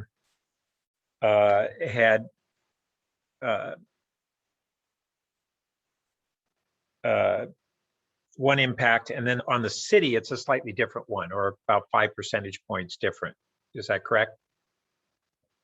It says that on the funded status, that the overall, the CalPERS funded status was 70.8%, an increase from 70.2, and the city's funded status was 65.1 for miscellaneous and 60.3 for safety. So what I'm trying to understand is what this current year more favorable, really almost, I don't know that CalPERS has had a return like this since the dot-com boom, what we just got in this fiscal year. But what that impact might be on the city's unfunded status going forward. Well, says, yeah. Sure, and staff hasn't done those calculations yet. So in order to transmit these reports as expeditiously as possible, we basically turn them around from CalPERS to the committee. So we are expecting to run those numbers because we do have some calculators CalPERS has in, my CalPERS, a calculator staff can run through if we adjust for those rates of return. The one thing I will caution though is that you won't see as great of an impact as you are expecting because you also will have the lowering of the discount rate. So that's related to my next question. That's right. Yeah, so it'll be, yeah. So David can talk a little bit about that risk mitigation policy, but you will see obviously some benefit associated with the higher earnings. It'll be phased in. So it's not like instantaneously, boom, you have them. Just like when it's a downturn, it's phased in. But you also have that offset because the underlying assumption is going to drop. So just like we went from 7.5 to 7, this is going to go from 7 to 6.8. So it, you have one lever going down and another lever going up. So David, I'm sure you can probably explain this in much better than I can, what CalPERS is going through. So yes, we have a risk mitigation policy in place, and the 21% return does trigger a lowering of the rate from 7 to 6.8. However, I do believe the board is looking at different investment options coming November. So they may decide on a different allocation and decide on a discount rate in November. So they might just overstep the 6.8% return. They're looking at 7, 6.75, 6.5. So there's different rates, and then but they also got to look at the investment, the allocation, investment allocation, where we're going to go with that. So that's what's going to happen in November. And then we also have the experience study going in November as well. We had our first reading in September. We made some tweaks on it, there's some adjustments, and we'll revise that report, and that'll be taken to November as well. And I saw that they're projecting that the unfunded status for the pool for CalPERS would the funded stats would go up to 82% from, I think it was 70, low 70s previously. That's a big jump in 1 year. I guess on the flip side, the fact that they could get such a return in a single year makes me concerned on how risky of investments they have. Where there's an upside, there's a potential downside too. And is that part of what they're reevaluating? The risk mitigation policy was put into place to lower that risk. If we had a return in excess of a certain amount, then we would lower that discount rate, and we would pick a asset allocation that would kind of match that rate. But we have a new board, so they're going to be looking at different asset allocations. So we'll just have to wait till November to see what is decided. Great. Okay, we'll wait and see. And then lastly, I guess we're really in a bubble period of about a half a dozen years where we're in a very high contribution that we're having to make. And that's really part of the adjustment from that discount rate. Is that what creates that 5 or 6 year bubble? There's a few things that do. So only because we've gone through this before, and David has politely presented to us and pointed us to, I think, Councilmember Philseth's one of his favorite charts in the actuary report, which shows you the basis years. So if you look at packet page 29, you'll actually see what's impacting your rates every year.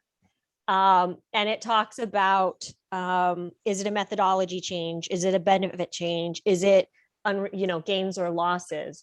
And that's amortized over a period.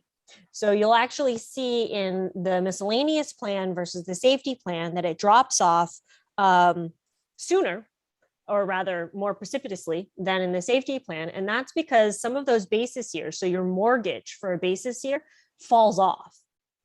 Someone at some point did some sort of fresh start. And so you basically at some point through that hump and then drop, instead of having a $2 million a year mortgage, you're done, you paid it. And so throughout the miscellaneous, that's one of the drivers for that drop. And so I'm not so sure we should be necessarily looking at why it's increasing. Important, don't get me wrong, but I think looking at how safety is more smooth over those rates and miscellaneous drops, you'll see in those basis years that there's a 7-figure payment that falls off. So it's a part of it. I'll look more carefully at that. Well, yeah, but. Yes. Totally agree, Councilmember. Understand, Councilmember Philseth. You also, and I will also put this out there. We'll believe that downturn when we get to it. I know. You can also see in that table what is ramping versus what, so where we haven't fully assumed our full mortgage. So, if CalPERS doesn't meet the investment returns, and they smooth that over a 5-year ramp period, you're not going to what Jesse said earlier, you're not going to realize the full mortgage payment until that 5th year. And so you'll always kind of see some sort of hill if we're trying to catch up, basically. And so that table on packet page 29 actually shows you what basis years are still in that ramp period versus there isn't a ramp anymore. Great. And lastly, I'll just note, I went Kylie, I had fumbled around trying to describe to you recently on wanting to look at trailing projections, and on table 2, I had gone back to the last year's report and looked at one. They did have trailing years in the last year's report. It gave in the 2021 report, it gave us 2020 and 2019 last year, whereas this year we only see starting fiscal year 21 going forward. But interestingly, the projection for FY22 was 40.3%, and now it's 41.8%. So the obligation went up. Similarly, each of the subsequent years, our projected ADC is higher than it was projected last year to be in those same years. So just a note. That's that climb. Thanks. All right, thank you, staff. Thanks to my colleagues. I have 2 comments. One is, when we put together the, which percentage are we going to hit, right? 85, 90, 95%, in how many years? It seemed really reasonable that we could hit 90% by 2036 because excess BSR was literally a function of how we operated. So we have to really rethink, not necessarily this year, right? But when we get on a slightly more stable revenue and expense situation, whatever that ends up being, whether the revenue goes up or the expenses go down or stay flat, we're not going to be able to get to that 90% in 2036 by relying on excess BSR in our current situation. And then second, I was interested in the sensitivity analyses. Usually we've been so stable for so long in the economy, but if you think about inflation, it can really affect our accrued liability. So it's just interesting to reflect on that. We haven't had to factor in inflation for, possibly decades, certainly for the decade that I've been paying attention to the finance. Yes, Councilmember Filsa. Well, yeah, okay. Well, you know that the liabilities adjust with inflation too. So. That's what I'm saying, though. We look like we're better funded if there's inflation. Suddenly, we're gonna hit our target more easily. So, well, yeah, I think we'll have other problems. What's our funded ratio has more of a guideline that's calculated here. Yeah, but we need to get there. Okay, I don't have anything else. And so if staff could put up the recommendation for accepting the slide that was there. We just have to review and recommend it, that council accept it. Is that it? Correct. All right, so I'm going to go ahead and make the staff recommendation that we accept this CalPERS June 30th, 2020 annual evaluation report. And we recommend that council do the same. Second. Thank you, Vice Mayor Burt. I don't need to speak to this. Would you care to? Nope. All right, we'll go ahead and vote. Oh, sorry, Councilmember Filsa, would you care to speak to the motion? Nope. All right, we'll go ahead and conduct the vote. Vice Mayor Burt? Yes. I will vote yes, and Councilmember Filsa. Yes. Thank you so much. Thank you to our the people who spend all the time on these details and for walking us through with that. Thank you, Jesse. Thank you, David, for staying on and joining us this evening. Always nice to see you, David. Good night to you too. I'll just say that I'm hoping to attend one of the CalPERS sections of the League of Cities conference later this week. I'll be more prepared than I would have been. Future meetings and agendas. Do we need to go through that again, Ms. Nose? I feel like we just did that. I feel like we did as well. I think just as long as the committee continues to plan that we will have these meetings as routinely scheduled on the first and third Tuesday of the month, we will do our best to keep agendas manageable, but we do have obviously items coming up throughout the year. I will note for the committee, and I will work with the chair offline, the dates get a little weird around the Thanksgiving and Christmas holidays. when we are segregating by the first and third Tuesday of the month. So before the next meeting, I'll make sure that I sync with the chair on perhaps coordinating with committee members on any adjustments to that based on the holiday schedule. Okay, I'll just point out that if we average this meeting and the last meeting, it's a 2-hour meeting, but this just proves Councilmember Philsett's adage that averages, can hide a variety of things. Mr. Hausel, I see that you come on camera. Is there something that you'd like to share with us? You're just saying hello.